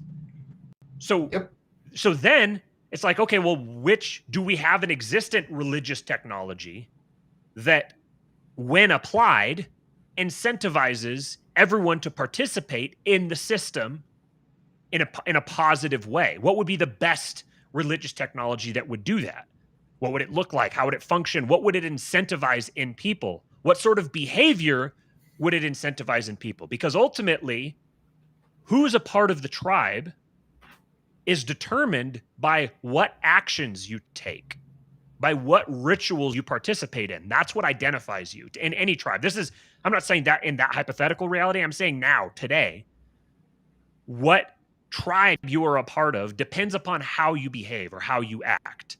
We have this instinct to say that actually it's your skin color, or it's your geographical location, or those things play a role. But ultimately, if you abstract out far enough, if you zoom out far enough, fundamentally, the thing that binds you, that connects you to someone else in a tribe, is your ritualistic actions. So a religion then must be active. It must have a praxis. It must have a prescribed method of behavior. Not just an intellectual exercise, not just paying intellectual assent to something, but actually behaving in a specific way, and then all of you together participating in that behavior. When you derive something like that, it's the ultimate societal binding mechanism. It's the ultimate, it's the method by which you get a peaceful society. So one last thing. Okay, go ahead. One last thing is that to get to Christianity now, obviously this is what I'm strongly hinting at Christianity. This is why I say that Christians who try to say, okay, anarchism is Christianity, like Christianity is Jesus was an anarchist, yada, yada, yada. I understand where they're coming from. What they're doing is they're still within the individual sovereignty, secular, atheistic, liberal tradition. They're still operating within that as they're presuppositionally. And if you're within that tradition, you can read anarchism back into scripture. You can see it in there because you're connecting dots that shouldn't be connected. But ultimately, there is nowhere in scripture where people are exhorted to rebel against authority. The only times that people are called to act against authority is when they are specifically called to do specific, detailed actions. Not generally speaking, but very specific things, like leaving Egypt. They're rebelling against the authority there, and they're leaving. They're saying, sorry, we're going. They're being directly, deliberately, consciously led by God to do these specific things. Well, yeah. Otherwise, like all of Scripture is all about respecting authority. Whenever it doesn't conflict with God's law, it's like it's other people's law. They're Right. the ones in charge, and the only time is you get to rebel is when you're actually being more obedient to God, and that's not really rebellion. But yeah, a good religion. Are you done? I don't want to. Yeah. You're good. Okay. No, a good religion, is supposed to take you away, as it's supposed to be a tribal binding mechanism. A good religion will prescribe behaviors and a praxis for people that leads them towards production, which is away from scarcity and which is away from the thing that causes conflict. So it's like it's trying to keep people away, because when you start breaking that down, that's when tribalism reemerges, because it has to by necessity.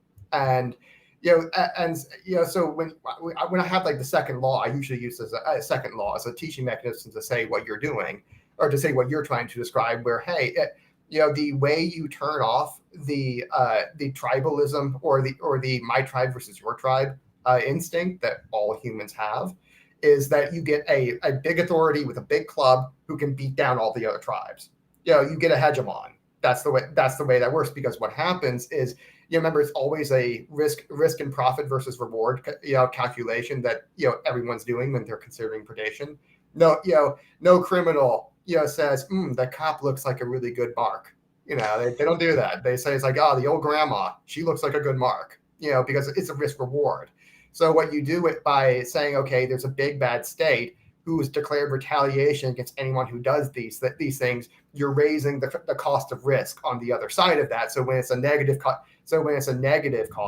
where the cost outweighs the benefits, the risk cost outweighs the potential benefits, and the probabilities associated with that.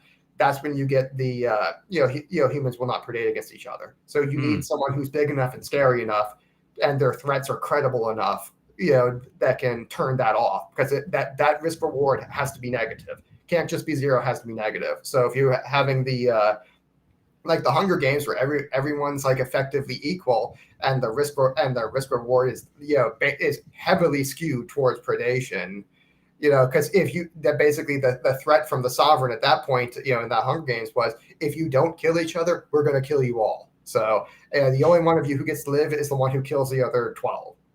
So get on it. And so I mean, that heavily skews the risk reward profile into predations. So, but if you want to turn it off, you basically have to have someone who's credible, whose threats are credible. And this is the role of a father. This is what on a micro scale. This is why children have fathers. The father is supposed to protect them, which ultimately means, it implies, not entirely, so this isn't the comprehensive definition of what it means, but this is a subset of what it means, that father has to be powerful enough to overcome and defeat threats to the child. This is a fundamental role in society. Strong, powerful, protective leadership is a fundamental role in society. Sometimes there are bad people that want to do bad things, and a necessary Christian role is someone who can defend the weak and vulnerable from those people. That's the role of a father at a micro level. That's the role of a king at a macro level. And ultimately, that king is called to a specific purpose. The role of a king is a role of responsibility. So that means that ultimately that person will be judged according to that responsibility that they were given. This is why the to whom much is given, much is expected. We're not all judged equally. You're judged according to what you were called to do. So if you've been called to be a king, you are given a massive responsibility. You're given massive power because you're being given massive responsibility. And if you betray that, if you don't fulfill that role, you'll experience according punishment at the same level for the level of betrayal that you committed. Mhm. So this is why when you think about this and you think about Romans 13, as Jacob here in the comments, he said Romans 13 is hard to argue out of. All authority given by God. He gives good leaders and bad ones all for his good works. Rebelling against authority is rebelling against God. That is, I believe, almost entirely correct. Mhm. The Romans 13, the historical context of Romans 13 is like I don't know if a lot of people realize this. In Romans 13, it wasn't like Paul is just saying, it's like talking to someone who has like a local tax collector that's kind of a dick or something. It's not like he's saying, respect them. God put them there. You don't be riling things up. Just kind of pay your taxes and do your thing. He's not saying that. He's talking to people who are living under the reign of Caligula, one of the most legendary, brutal, ruthless, corrupt dictators of all time. And he's writing it from a cage in prison, expecting, awaiting execution. Right. For context. Right. And people, the other argument I've heard, which this kind of pisses me off when people say that, they're like, well, that's why he said that, because he knew that the letter was going out and that's how, that the only way he would get it out is if he said something like that. I do think it's not nothing to that, but so what you're saying is number one, that he was like delivering something that wasn't true, delivering false teaching for a pragmatic purpose, which would be an expression of like a complete lack of faith in God. Well, he's giving them the instruction to say, hey, they don't need a reason, but let's go ahead and not give them one. That's and by the way, that's an extremely important thing that to tell these people, because you were at the same time the Jews were having their rebellion and Jerusalem got just completely destroyed because of it. Right. And Paul's like, I don't want this happening to the church. It's going to happen anyway. But if we go out and stoke it, that's going to make it far worse. Like they're really going to come and exterminate us. And, because Christians were told, be peaceful. Don't challenge the state. Don't make them feel threatened.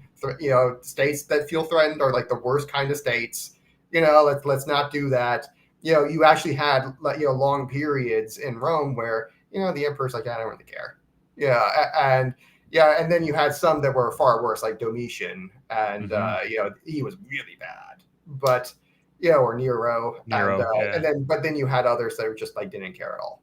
Right. And that is like and because Christians weren't out there actively rebelling and causing trouble.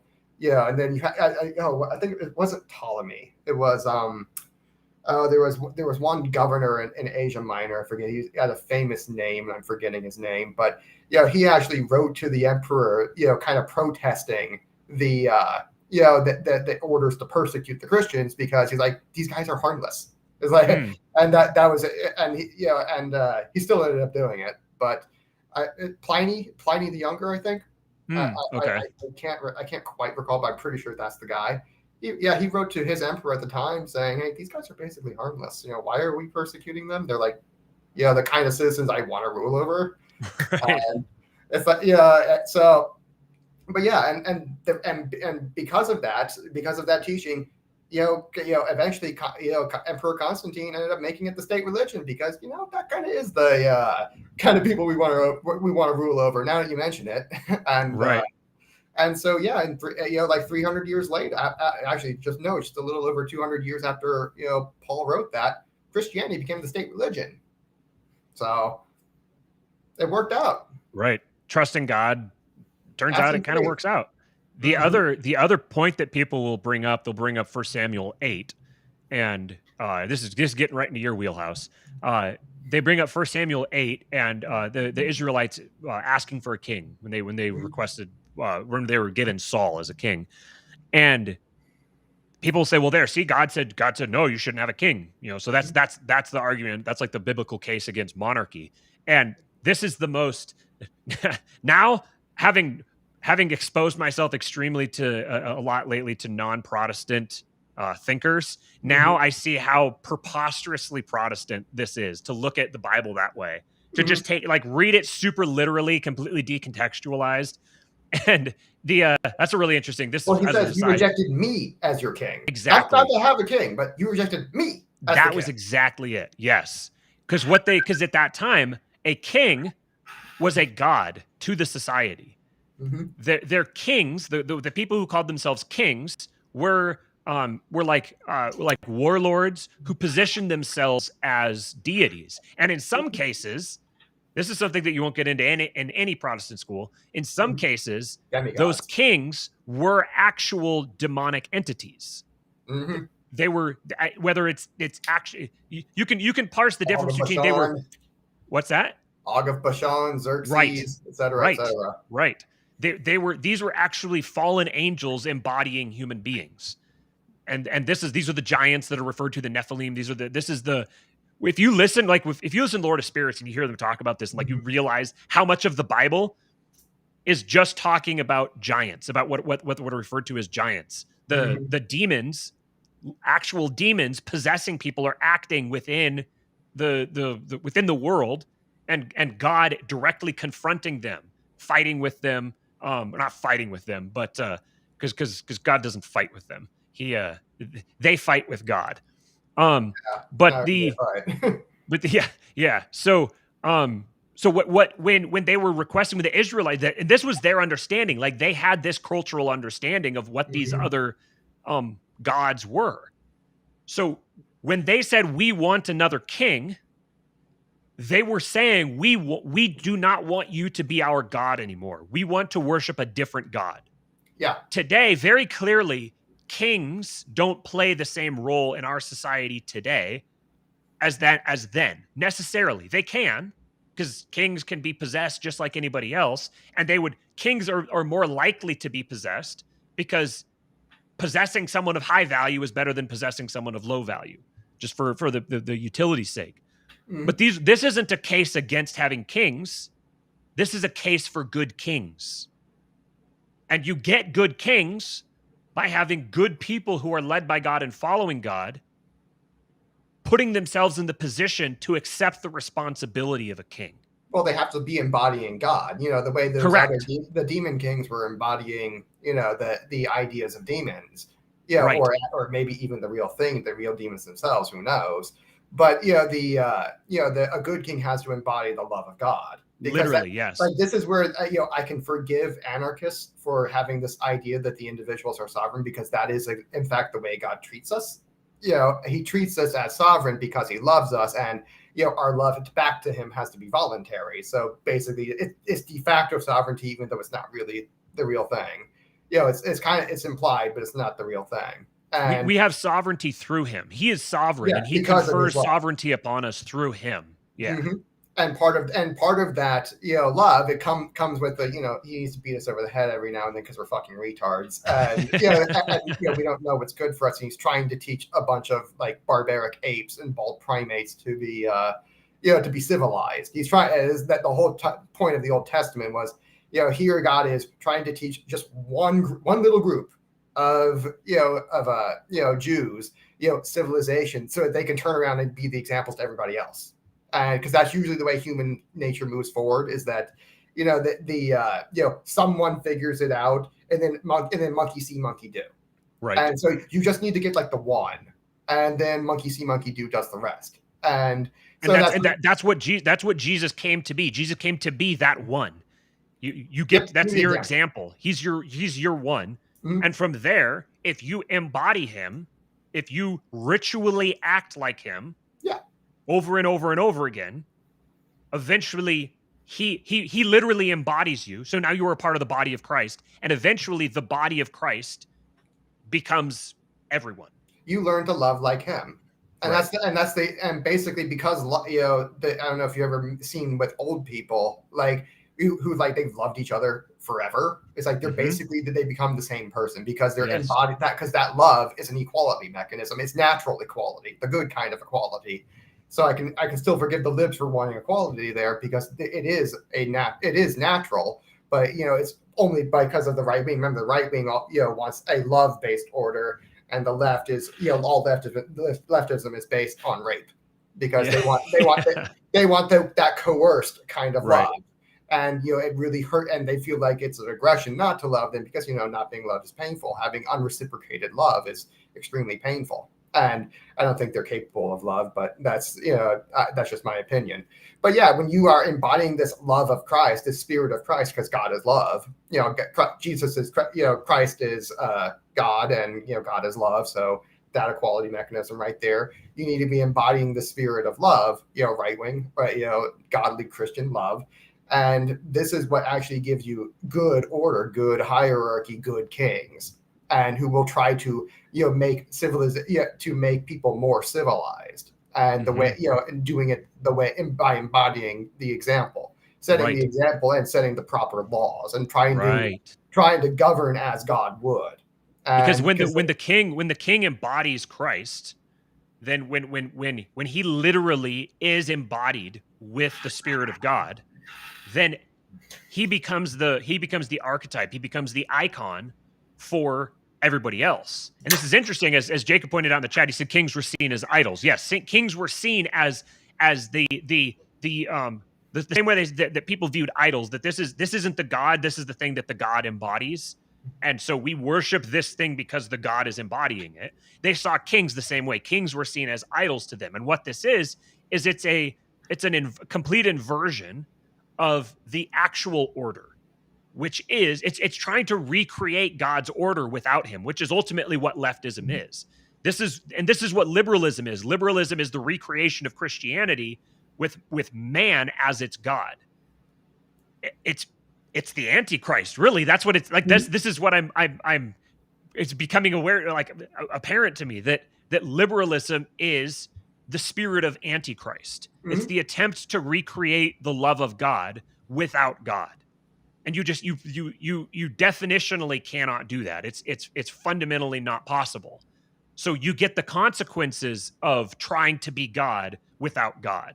Well, you take the God out of it, you take the voluntary nature out of it, and hey, all leftism is based on rape. Right. I love that. That's so good. That's so good. But that's exactly what you do with the spirit of Antichrist, because it's the spirit of, I'm going to coerce you to, have this relationship with me that, you're not, that is unnatural, it's abominable. Because that's the thing about rape, it's an abomination, and it was a death penalty crime in the Bible, although some atheists try to misconstrue it as, something else.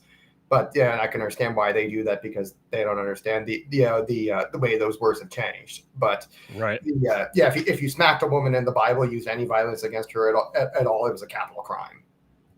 Like you're a dead man. And so anyone who thinks that rape is like nonviolent, like you're stupid. Those men would be put to death. And that's the reason that's so strong is because the act of procreating it's a sacred act. Yeah. So if you're what's the word I'm looking for? If you're perverting a sacred act, it's kind of like it'd be like like pissing on the altar or something. You're not exactly. You're not just this is also the whole idea of why so each individual person is the image of God. So when you encounter another person, like by definition, you are encountering an image of God. And so that's why we're God. What's that? To love is to know God. Right, exactly. So when you commit a crime against another person, in a literal technical sense, you're committing a crime against God. So the way that your society ultimately organizes itself is a temporal matter. This is a matter for this time. And obviously, if you have the choice between a good order and a bad order, then you'd rather have the good order. So you should do whatever you can to move toward that good order. Ultimately, God has God has appointed rulers. Like the Bible explicitly says that God has appointed rulers. He hasn't said that they're going to be good or bad. He's going to appoint them, and they are called to either be good or be bad. They may be one or the other. He's created the system that creates the rulers. Right. It's like this archetropism is natural. It's Right. like it exists, and there's nothing that we can do to stop that. And that because it exists within the system of human action economics, it's like rulers are fucking inevitable, and because they're demanded. That's just the way economics works. Suck it up. And Right. God has created this, and we work this way. So by de facto, He has created rulers. So you are not called to overthrow the system, to reject the system. You have to operate within him.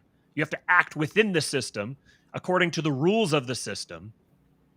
And each one of us is going to be called to different things. Not everyone's going to be called to be a king. I'm not. I don't think I'm called to be a king. I don't want to be a king. I'm not. But I'm saying this system is natural. And within the Bible, when each time it talks about authority, it says respect authority, because this authority is fractal. It's a fractal system. Yeah. So you get the father, who is placed in a system of authority, placed in a system of rulership over the family, and this system is very clear in a tribal society. We've had all the family binds, all the ties that bind a society together have been really dissolved and broken down, which is kind of the consequence of treating the individual as the sovereign. When the individual is the only sovereign that matters, then all these other ties start being disincentivized or de-emphasized, and so they kind of dissolve. So you don't see the natural structure of human organization. But what's very natural is the tribe begins as a family and it grows out from there. And there's always going to be a patriarch within that family that everybody else obeys. They obey him because he's the patriarch. Even if they disagree with him, even if they think he's wrong, they'll still obey him. That's the natural human order. And then eventually that whole tribe becomes a society. And that society together collectively will have a patriarch who will occupy that same role. Now, that patriarch isn't always a man. It's very often a man. It's not always a man. There's cases in the Bible of for brief periods of time, there were women who occupied that role.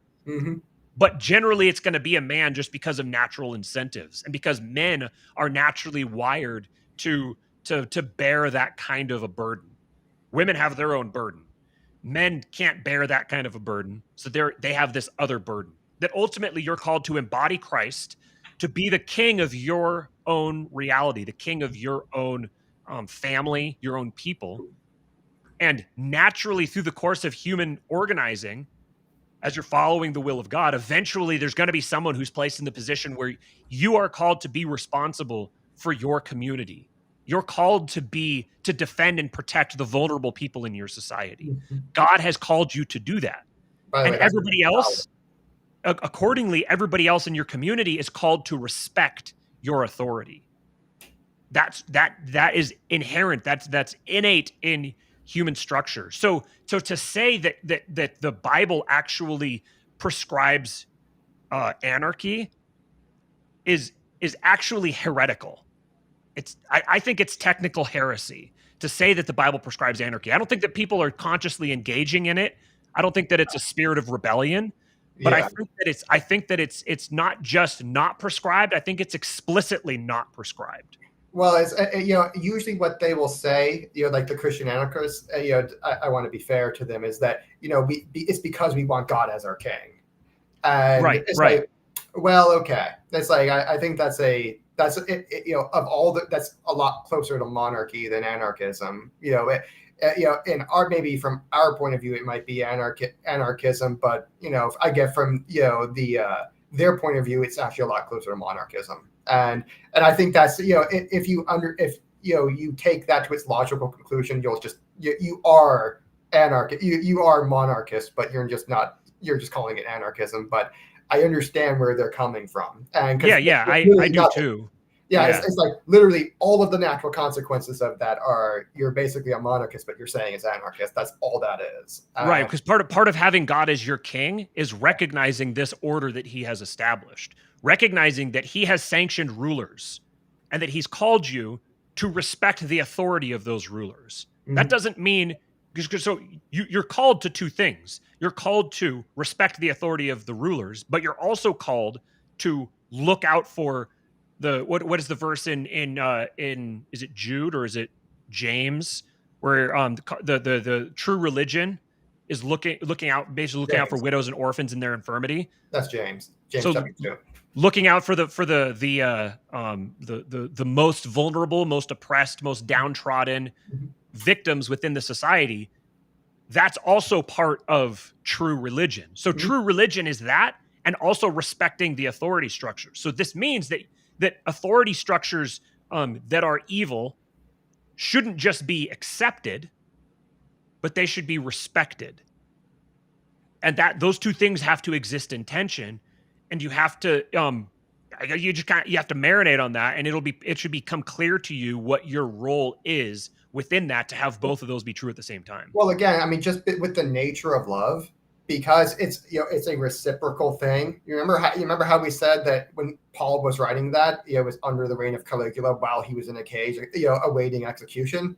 Like because of they behaved that way and they didn't start rebelling. Eventually, you get to the Pliny of the Youngers and Constantine. He's like, this really is kind of the people I want to be ruling over. This is kind of, I don't know why I'm, persecuting the, like my best citizens. Yeah. And, and because of that love nature where you're still they're doing bad to you and you're turning the other cheek. By the way, this is why, Christ was just a fucking genius when it came to psychology, like human psychology, this magic of turning the other cheek, this genius, idea, put up at the societal scale like this. That was what got Christianity to be a state religion for like 1400 years, or no, like 1700 years ish, or something like that. Right, because it still is. The math that you did there, just to put a fine point on it, it still is the state religion. It's a bastardized, Protestantized version, atheized. Right. But the entire world is still operating effectively at this point. The entire world is still operating from a Christian worldview. If you have a bad ruler, the best thing you can do is be a good citizen, because that's to a bad ruler, because that will help civilize the ruler. Remember, love is a civilization mechanism, rape is not. Yes. And so the best thing you could do to this ruler is go up to him and start spreading the message. Right. Spread the gospel and try to get him civilized, because you know what, like, these really aren't the kind of people you want to be persecuting, and try to spread the love of Christ to these people. And it may take like 8 generations or something like that of terrible persecution, but it'll work. And it'll work probably, and it works a whole lot faster too. If the more you do it, the better you do it. Like, this is the ultimate responsibility of human beings, is that you have your ultimate responsibility is to be lovable. Remember, the 2 greatest commandments are: 1, love God; 2, love your neighbor as yourself. And in order to really do that, you have to be lovable yourself. Right. So, that's interesting. There's a chain of there's an order there. Number 1 is love your God. Number 2 is love yourself. Number 3 is love your neighbor. It comes in that order, right? Because you can't love your neighbor as yourself if you don't first love yourself. So the number 1 commandment is love the Lord your God with all your heart, soul, and mind. The second command is love yourself. It's an implicit command. Love your neighbor as yourself. It's like the neighbor does come first. It's like, and that's something you see in love, is you do have to put the other person first and their interests first. What you're doing is saying love your neighbor as you love yourself. So you can't love your neighbor until you've loved yourself, because you don't know how to love your neighbor until you've loved yourself. I disagree somewhat, but we're saying we're saying it's semantic. Yeah, semantic. Because I think even people who really hate themselves, they still get up and feed themselves. They still take care of themselves. Still go to the bathroom. They still supply their own needs. Yeah, and they just feel terrible about it. Right. I think it's You're still doing the actions of love, even if you don't. Even if you really hate yourself, you still do the actions of love. We'll have this conversation another time, because I have a different direction I want to take this. Right, but there's angles that we can take there. This is very interesting. This will be a very interesting conversation to have later on, because I think we'll get into this later. Listeners group later. Yeah, there we go. Yeah. One thing that just occurred to me as we were talking about this is that David was a king, and he was often a very bad king. He did very bad things. Yet he continued to be the king of Israel. God continued to accept him as the king of Israel and relate to him as the king of Israel. That right there is by implication, you can see that like God could have had the children of Israel overthrow him. God could have struck him down himself and said, "Nope, you've betrayed your responsibility. You're no longer qualified to be king. Pick a new one." But he didn't, because that's not according to the rules. That's not how it works. He said, David was a man after God's own heart. Right. Again, it's going back to that idea of love. If you're embodying God, then you're still going to make mistakes, because none of us are perfect, and all of our loves are imperfect, and we're trying to be better. But yeah, the whole idea of the old covenant was we're here to. It's God trying to teach man civilization. And because up until that point, it was horribly barbaric. Like you've listened to Laura Spears, how bad it was. Oh yeah. It's like, oh boy, was that bad. What was interesting when I heard that, when I realized, I mean, the stuff that we're talking about is pedophilia, gang rape, cannibalism, all the wanton slaughter, hunting humans for sport, eating them, and bestiality. Ritualized fornication with demons. Not just demons and animals too. And it's just like, oh God. Yeah, it's like, It's like, I'm surprised he waited as long as he did to send the flood. Right. So then what's interesting then with that context is thinking about what are all the big, deep, dark rumors about the ruling elites today. Yeah, it's all the exact same stuff. And if you think that ain't the same spirit governing all of that, think again. It's we haven't evolved that much, right? It's gone underground, because it's the prince of the world. Yeah, it's kind of gone underground. Kind of like racism. It's gone underground, but no, that's what that is all this demonic rulers and shit. That's still real, unfortunately, and it was real back then too. And oh boy, it's like this. All these rumors you hear really are true. And this idea that humans have really evolved. We're so much more sophisticated now, and it's like, no, we're still bald primates, and this is not. We're still working on this whole civilization thing, and like we've gotten humans to the point where there's only public aggression now. It's like, it's like we got them to this point. It's like it used to be like, oh, of course I have a right to private aggression. Why wouldn't I? And it's like, and you see some of the real fucked up beliefs they had back then, which is like, I just went to war with a neighboring tribe, and they have these versions now. Of course I get to rape them and kill them. It's like I have my rights. It's like, what about my rights? And you see, when they have that kind of mindset, it's like, and you're trying to teach them civilization, you see how much of an uphill battle that is. It's like, and God's like doing his very best to like try to teach us to be civilized. And he's gotten us to this point where it's like, okay. I got him off of private aggression onto just public aggression now. And it's like, we're working up to like the whole, non-aggression principle thing, hopefully in another 1,000 years, maybe. So speaking of the way things used to be, the last thing I wanted to touch on here was this guy that we were having a conversation with. You guys kept going for a while after I dropped out, but there was one particular thing I wanted to point out, because this is something that a lot of people bring up, and I want to make sure that we address it, because I have a feeling that this is going to be an episode that we end up linking people back to a lot. This is going to be an episode that we direct people toward a lot. I'm going to be changing the title of it to something that's more relevant to the actual subject matter. But so I want to make sure we address this. It's at the Lost Oddity. He said, let me see actually how far I want to. Cool guy. I was very patient with him. I thought he was actually sincerely coming. He had a few snide atheist remarks that I was just ready to swat away, because. Okay. No, it's like I didn't bother with. I didn't mind it at all, because it's like I've taught myself apologetics when I was 8. So it's like and all the stuff you've been learning about on Laura Spears, I've known that for like that was part of my Catholic upbringing. So. Yeah. And Eastern Orthodox and Catholic were basically the same. Very, very similar. Yeah. So he said an anarchist relationship is one where no party coerces the other. Same for voluntary relationships. It's true anarchist relationships are not anarchist societies. You said you're not very familiar with historical anarchies. They were anything but voluntary, and all of them had rulers. He said, feel free to explain. You said see above, which cracked me up. And that was a different treat I was referring to. Oh, I see. Okay. There's another tweet in there I was referring to. Oh, okay. So I said the key premise that anarchists are assuming is that the individual is the sovereign unit of society, like we talked about a minute ago. That idea itself is extremely new relative to the age of human civilization.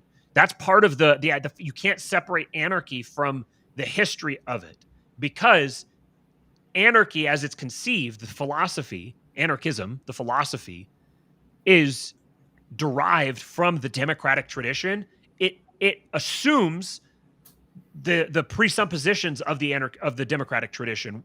Key among them is that the individual is sovereign. The individual is the sovereign actor, and that it's the individual is the point at the level at which it's irreducible. You can't reduce it any further from the level of the individual, but you can reduce it to that point. That premise is a conception of the Enlightenment, which the Enlightenment was very recent relative to the history of the human species. So somebody wouldn't have even thought of anarchy, right? The Endarkenment. Someone wouldn't have even thought of anarchy. They wouldn't have conceived of it the way that anarchists do. In the time when anarchists are pointing to it and saying, "Oh, they were anarchists." From the outside, their society may have had functions to it that are more anarchist than our society. But it wasn't because they had this baked in idea within the society that, oh, every single person is a sovereign individual and there's human rights and, you own yourself and yada, yada, yada. Mm-hmm. That whole conceptualization didn't exist until very recently. Yeah. All of the anarchies were extremely illiberal. Right. They were all ruthless. They were ruthlessly tribal. Oh, and that's what I said. I said illiberal. Yes, it's like that. This idea that the logical conclusion of liberalism is supposed to be anarchy. It's like it's true, but all anarchies actually in practice are very illiberal. Right. Yeah, it's like they explicitly rejected the notion of the individual. Everyone existed for the sake of the tribe. Mm-hmm. You were identified by your responsibility to the tribe, and there were rituals to break down your individuality. There was rituals to break you and make you conform to the group. So there was the opposite of the democratic notion of the sovereign individual. That's why I say you can't separate ideas from their history, because what you're doing now, anarchists, when you say these societies were anarchist, because it seems like they sort of operated according to the rules that we came up with from this different premise.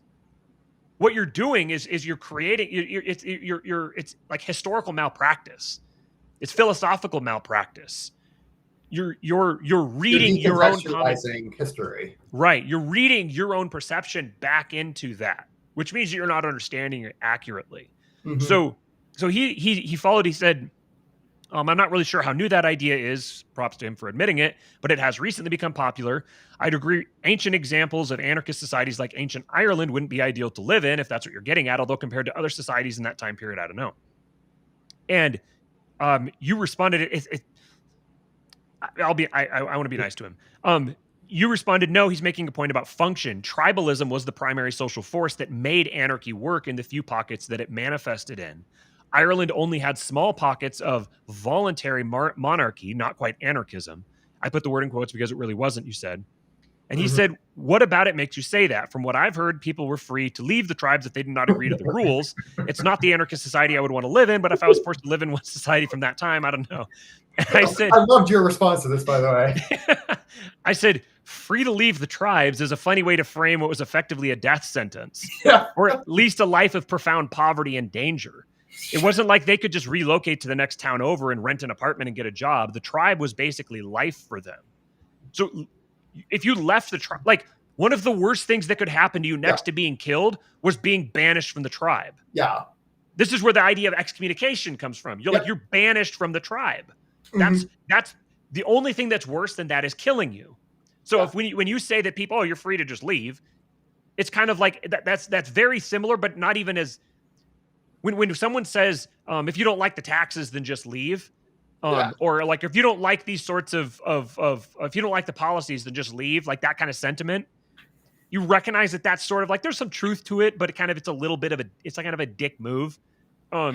And this is just the orders of magnitude worse than that. Yeah.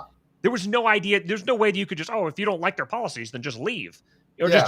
just pack up and wander off into the wilderness completely alone. Later, he said, couldn't they have just gone to another tribe? Yeah. So you said, leaving the tribe meant near certain death and certain poverty and danger. And most of Ireland was normal monarchy where the king was the property owner, not the voluntary kind. If you left the tribe, it was to swear fealty to a state. Oh, I meant the one about, hey, trying to contextualize it for him. Well, see, back then it was the middle of an ice age, and it's like, and food is already really, really scarce, and most people live hand to mouth, just with subsistence agriculture. So to leave that is like you're leaving your food source. It's like you already were poor. It's like, so now you're at like the real like desperate level of poverty where like you're going to be dead in a few days. Now the only thing that you eat is what you catch each day. Yeah, boy, is that a risky proposition to leave that. And again, the other alternative is basically swear fealty to the state, to a neighboring state. Which, by the way, you're praying and hoping that state doesn't invade you when you're in the anarchy, right? Because that happened repeatedly. And so go ahead. Right. So that was kind of the gist of it. That sort of, there's this idea that people say, oh well, these other places were anarchist, and I think the way that they're doing this is they're taking this frame that they've developed. So starting from the democratic standpoint, from the democratic idea of the absolute sovereign individual, they reason up to this conception of a whole network of absolutely sovereign individuals, all where it's like, what did I say? It's basically like everybody is voting that voting is wrong or something like that, where it's like, which is kind of like voting is wrong. You don't see the fundamental conflict here, but we're going to use the political system to tell the people why they don't need a political system. Right. Yeah, that's not a new idea apparently. So what was I saying here? I was saying we had just ended the talk of anarchy. You were talking about you use the political system to tell people why they don't need one. And I don't remember. It was something to the I was where I was going. Oh, I remember what I was going to say. So when people are, the reason that they arrive at that, the reason that they interpret things that way is because they've created for themselves this imaginary society, and they've imagined how it would operate when every single person in it was voluntarily participating in it. And then it's like, okay, we've created a model. So now let's take this model and go plop it over every different society we can find and see which one fits the best. Oh, look here, this one seems very similar. So therefore our model works. That's what they're doing. But the reason that one seems similar isn't because those people were anarchists. It actually wasn't really similar in just about any way. Like from the outside, it sort of looked like it, but it was very, very different, and it was built on fundamentally the opposite premise of what you're getting at, which is a powerful truth. Because what it tells you is that if you want to get what you're looking for, you need to look in the opposite direction than you're looking now, because that's what will create what you're looking for. You're trying to cause a cause with an effect. I read that recently. Yes, exactly. Yes. And this is why I always say, hey, remember, the order of operations is always, it goes from, the religion at the highest, religion feeds into the culture feeds into the political system feeds into your legal system. It's like, libertarianism is an ethic, it's a legal system. It's a, thin libertarianism, as it's so called. And, basically because it has these three layers, preceding it, that you're always custom tailoring the laws to the people, not the people to the laws. That doesn't work. It's because, and this is something the Bible, Paul talks about a lot in the New Testament, where he's like, hey, if we have this law that none of us can possibly reach, it's like we're all going to be slaves to the law. Right. Because basically, if you have laws, like a drug prohibition, you have a law that you can't reasonably expect people to follow that law. Then all you're doing is creating far more problems than you're solving. Because now you have a prison industrial complex, prohibitions, drug wars, and a lot of extra crime, et cetera, et cetera. And this is this is all because you created a law and you made that you couldn't reason the people you're trying to put that law onto do not have the moral capacity to follow it. Yes. And this is why in the Bible, when God did his anarcho covenant, there's a whole bunch of real barbaric ideas that they had. He just, instead of like saying, okay, well, the solution is to just completely outlaw, like raping the people, raping the virgins of the people you just slaughtered. It's like, instead of just like straight outlawing that because there's no expectation that they follow such a prohibition, he said, at least marry her first and give her 30 days to grieve. It's like, could you at least do that? And, and the answer was still no most of the time. But but it's at least a law that they could be reasonably expected to probably follow. Because if you straight up outlaw it, it's like, okay, well, now you just killed half your population because none of them could had that moral capacity. And again, these were really, really barbaric times, and people 21st century readers truly underestimate that because they transplant, oh, my nice little neighborhood civilization in suburbia today, and they transplant that back onto the ancient Israel. Is like, oh no, and, this is not that at all. And but so when libertarians, they have this idea of the non-aggression principle, which is like a great ethic for future people like 1,000 years more civilized than us. And that's not the people we have right now. They are not nearly good at moral enough to handle that kind of ethic. And the appearance that they do right now is heavily manufactured because of what we talked about earlier with the second law and the big bad state that has the retaliatory force against everybody. And there's a whole lot of other arguments they have that they're all completely incorrect and completely misunderstand the situation. And but if you're trying to just transplant, again, the law has to be tailored to the people, not the other way around. So if you try to just put the non-aggression principle into law today, you're all going to end up with like half your population being prisoners in the prison industrial complex, because that it's going to be a far more authoritarian state than what we have right now. Because people just cannot handle it. They do not have the moral capacity for that. And I mean, to Jonathan Hemingway, I do believe in human progress. It's extraordinarily slow, like on the multi-millennial time scale. I was going to say that it's I would ask what your definition of human progress is. If you're talking about what people typically mean with human progress, which is like the Whig view of history, that things are getting better and better and humans are getting smarter and smarter, and really all that is it's just looking at one single metric, which is technology, and it's saying that technology is getting better, ergo humans are progressing. And I think that for every single thing every single new thing that humans derive, there's something old that they forgot. So as one thing is getting better, other things are getting worse. Mm-hmm. And when you recover those other things, you're going to lose some of you're constantly losing stuff and gaining at the same time. So I don't buy into the Whig view of history that we're now at the pinnacle of human evolution and pinnacle of human achievement and all of that. If you look at technology, you might be like, wow, this is amazing. Like, look at all these technologies. This must be a super, it's an advanced society. But spiritually speaking, we're like completely like rotted out meth brains as a society. It's completely corrupt and shallow and materialistic. All technology does is it makes human action and human ends a lot more efficient. So if the humans are still evil, well, you just made evil that much more efficient, which is much worse. Right. And it's like you'd love to have an incompetent evil, but that couldn't even tie its own shoes. Like that's the best kind of evil to have, is the incompetent kind. But if you have like wonderful, great technology, like censorship.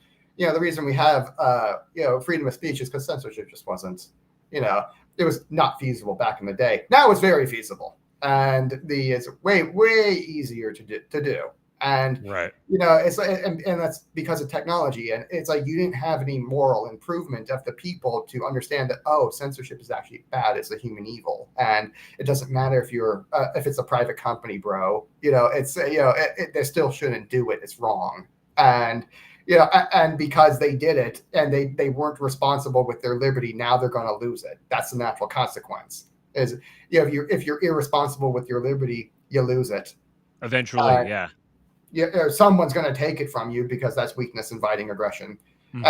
And now you're a tech company that's inviting aggression against itself, and and that's why the state's coming after you. That because basically they see a mark. They know Right. you're a pussy. They know you're a pushover, and they're going to come get you. Weakness inviting aggression. Second law of archotropism is a real bitch. The first three are usually the ones I get the most shit about, and the second three I get less. But if anyone wants to see the implications video I did on the fourth law of archotropism, that one's also real. I figure I should be getting more for that, but that one, that one, I did a analysis of, are we going to go have a war with China and why wouldn't we, et cetera, and why we probably won't, and because they're the number one problem with China is they're completely screwed. I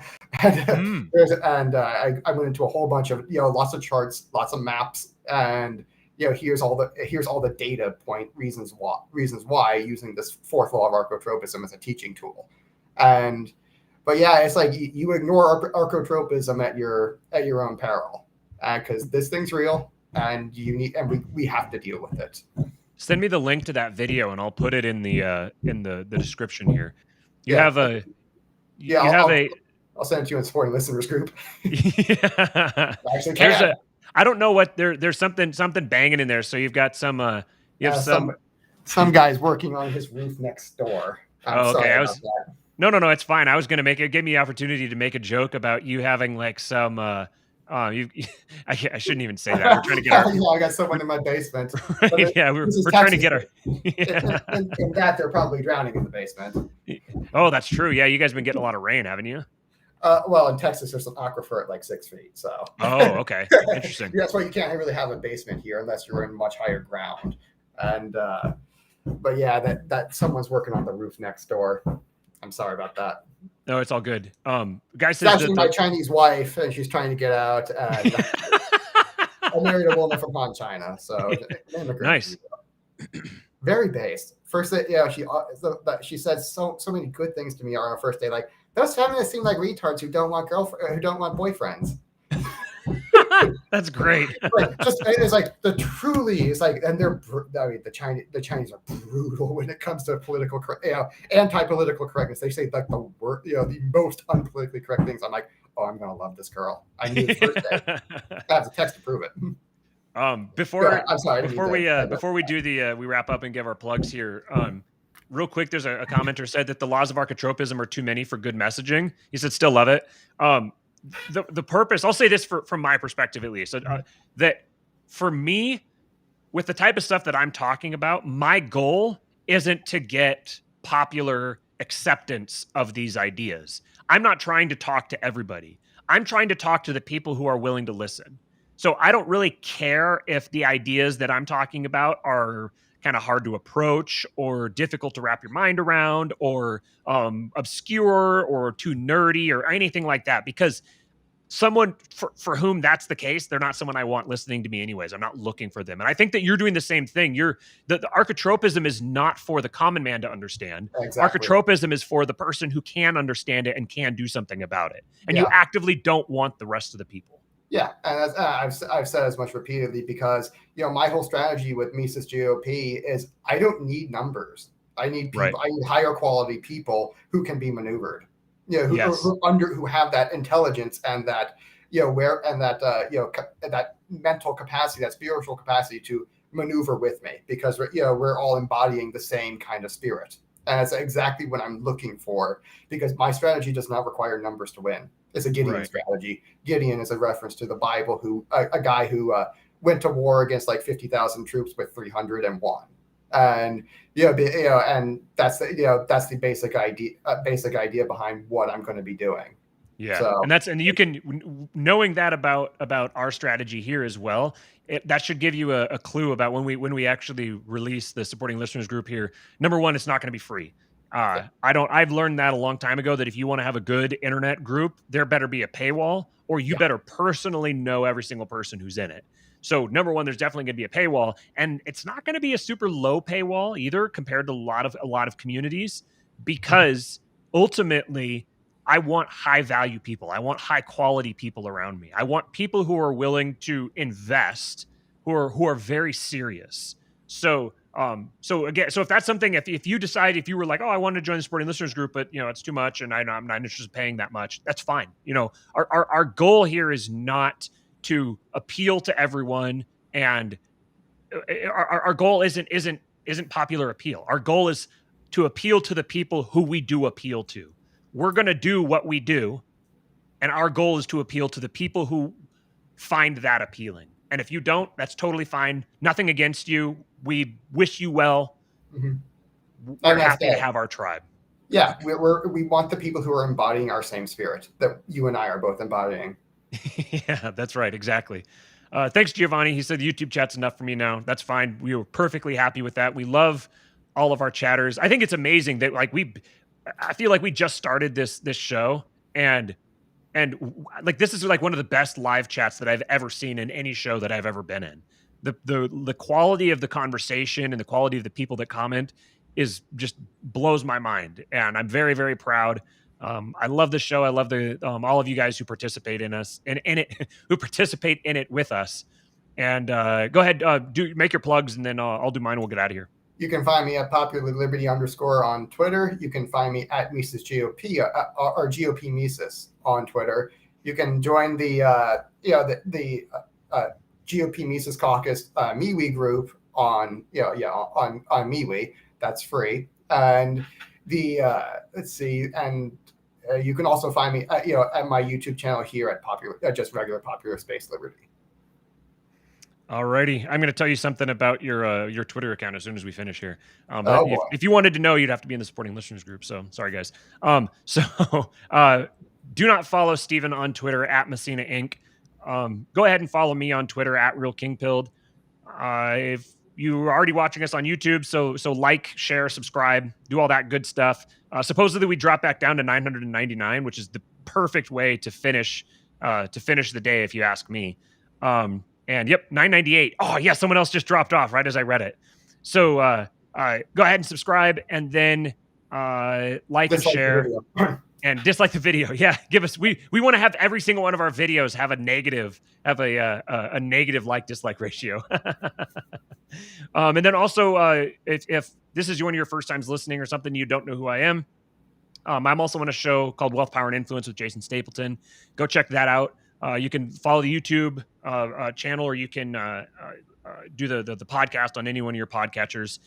And last but not least, as part of Wealth, Power, and Influence, we also have created an app. It's called the Nomad Network, and it's a fantastic community for people who share the idea, the view of the world that we do here, and who are interested in creating their own liberty rather than sitting around trying to get enough people to join them so they can beg someone for liberty. They're going to go out and create their own by controlling the source of their income, making that income mobile, and joining with a community of people who feel the same way. So if that's something that you're interested in, go over to go to controlthesource.com, and you can actually get a free month, so you can kind of get a feel for it. And we'll be launching the brand new app here probably by the end of that free month. So we'd love to have you join us over there. Appreciate you guys. Thank you for listening. I'm about to lose my voice, so I'm going to wrap it up here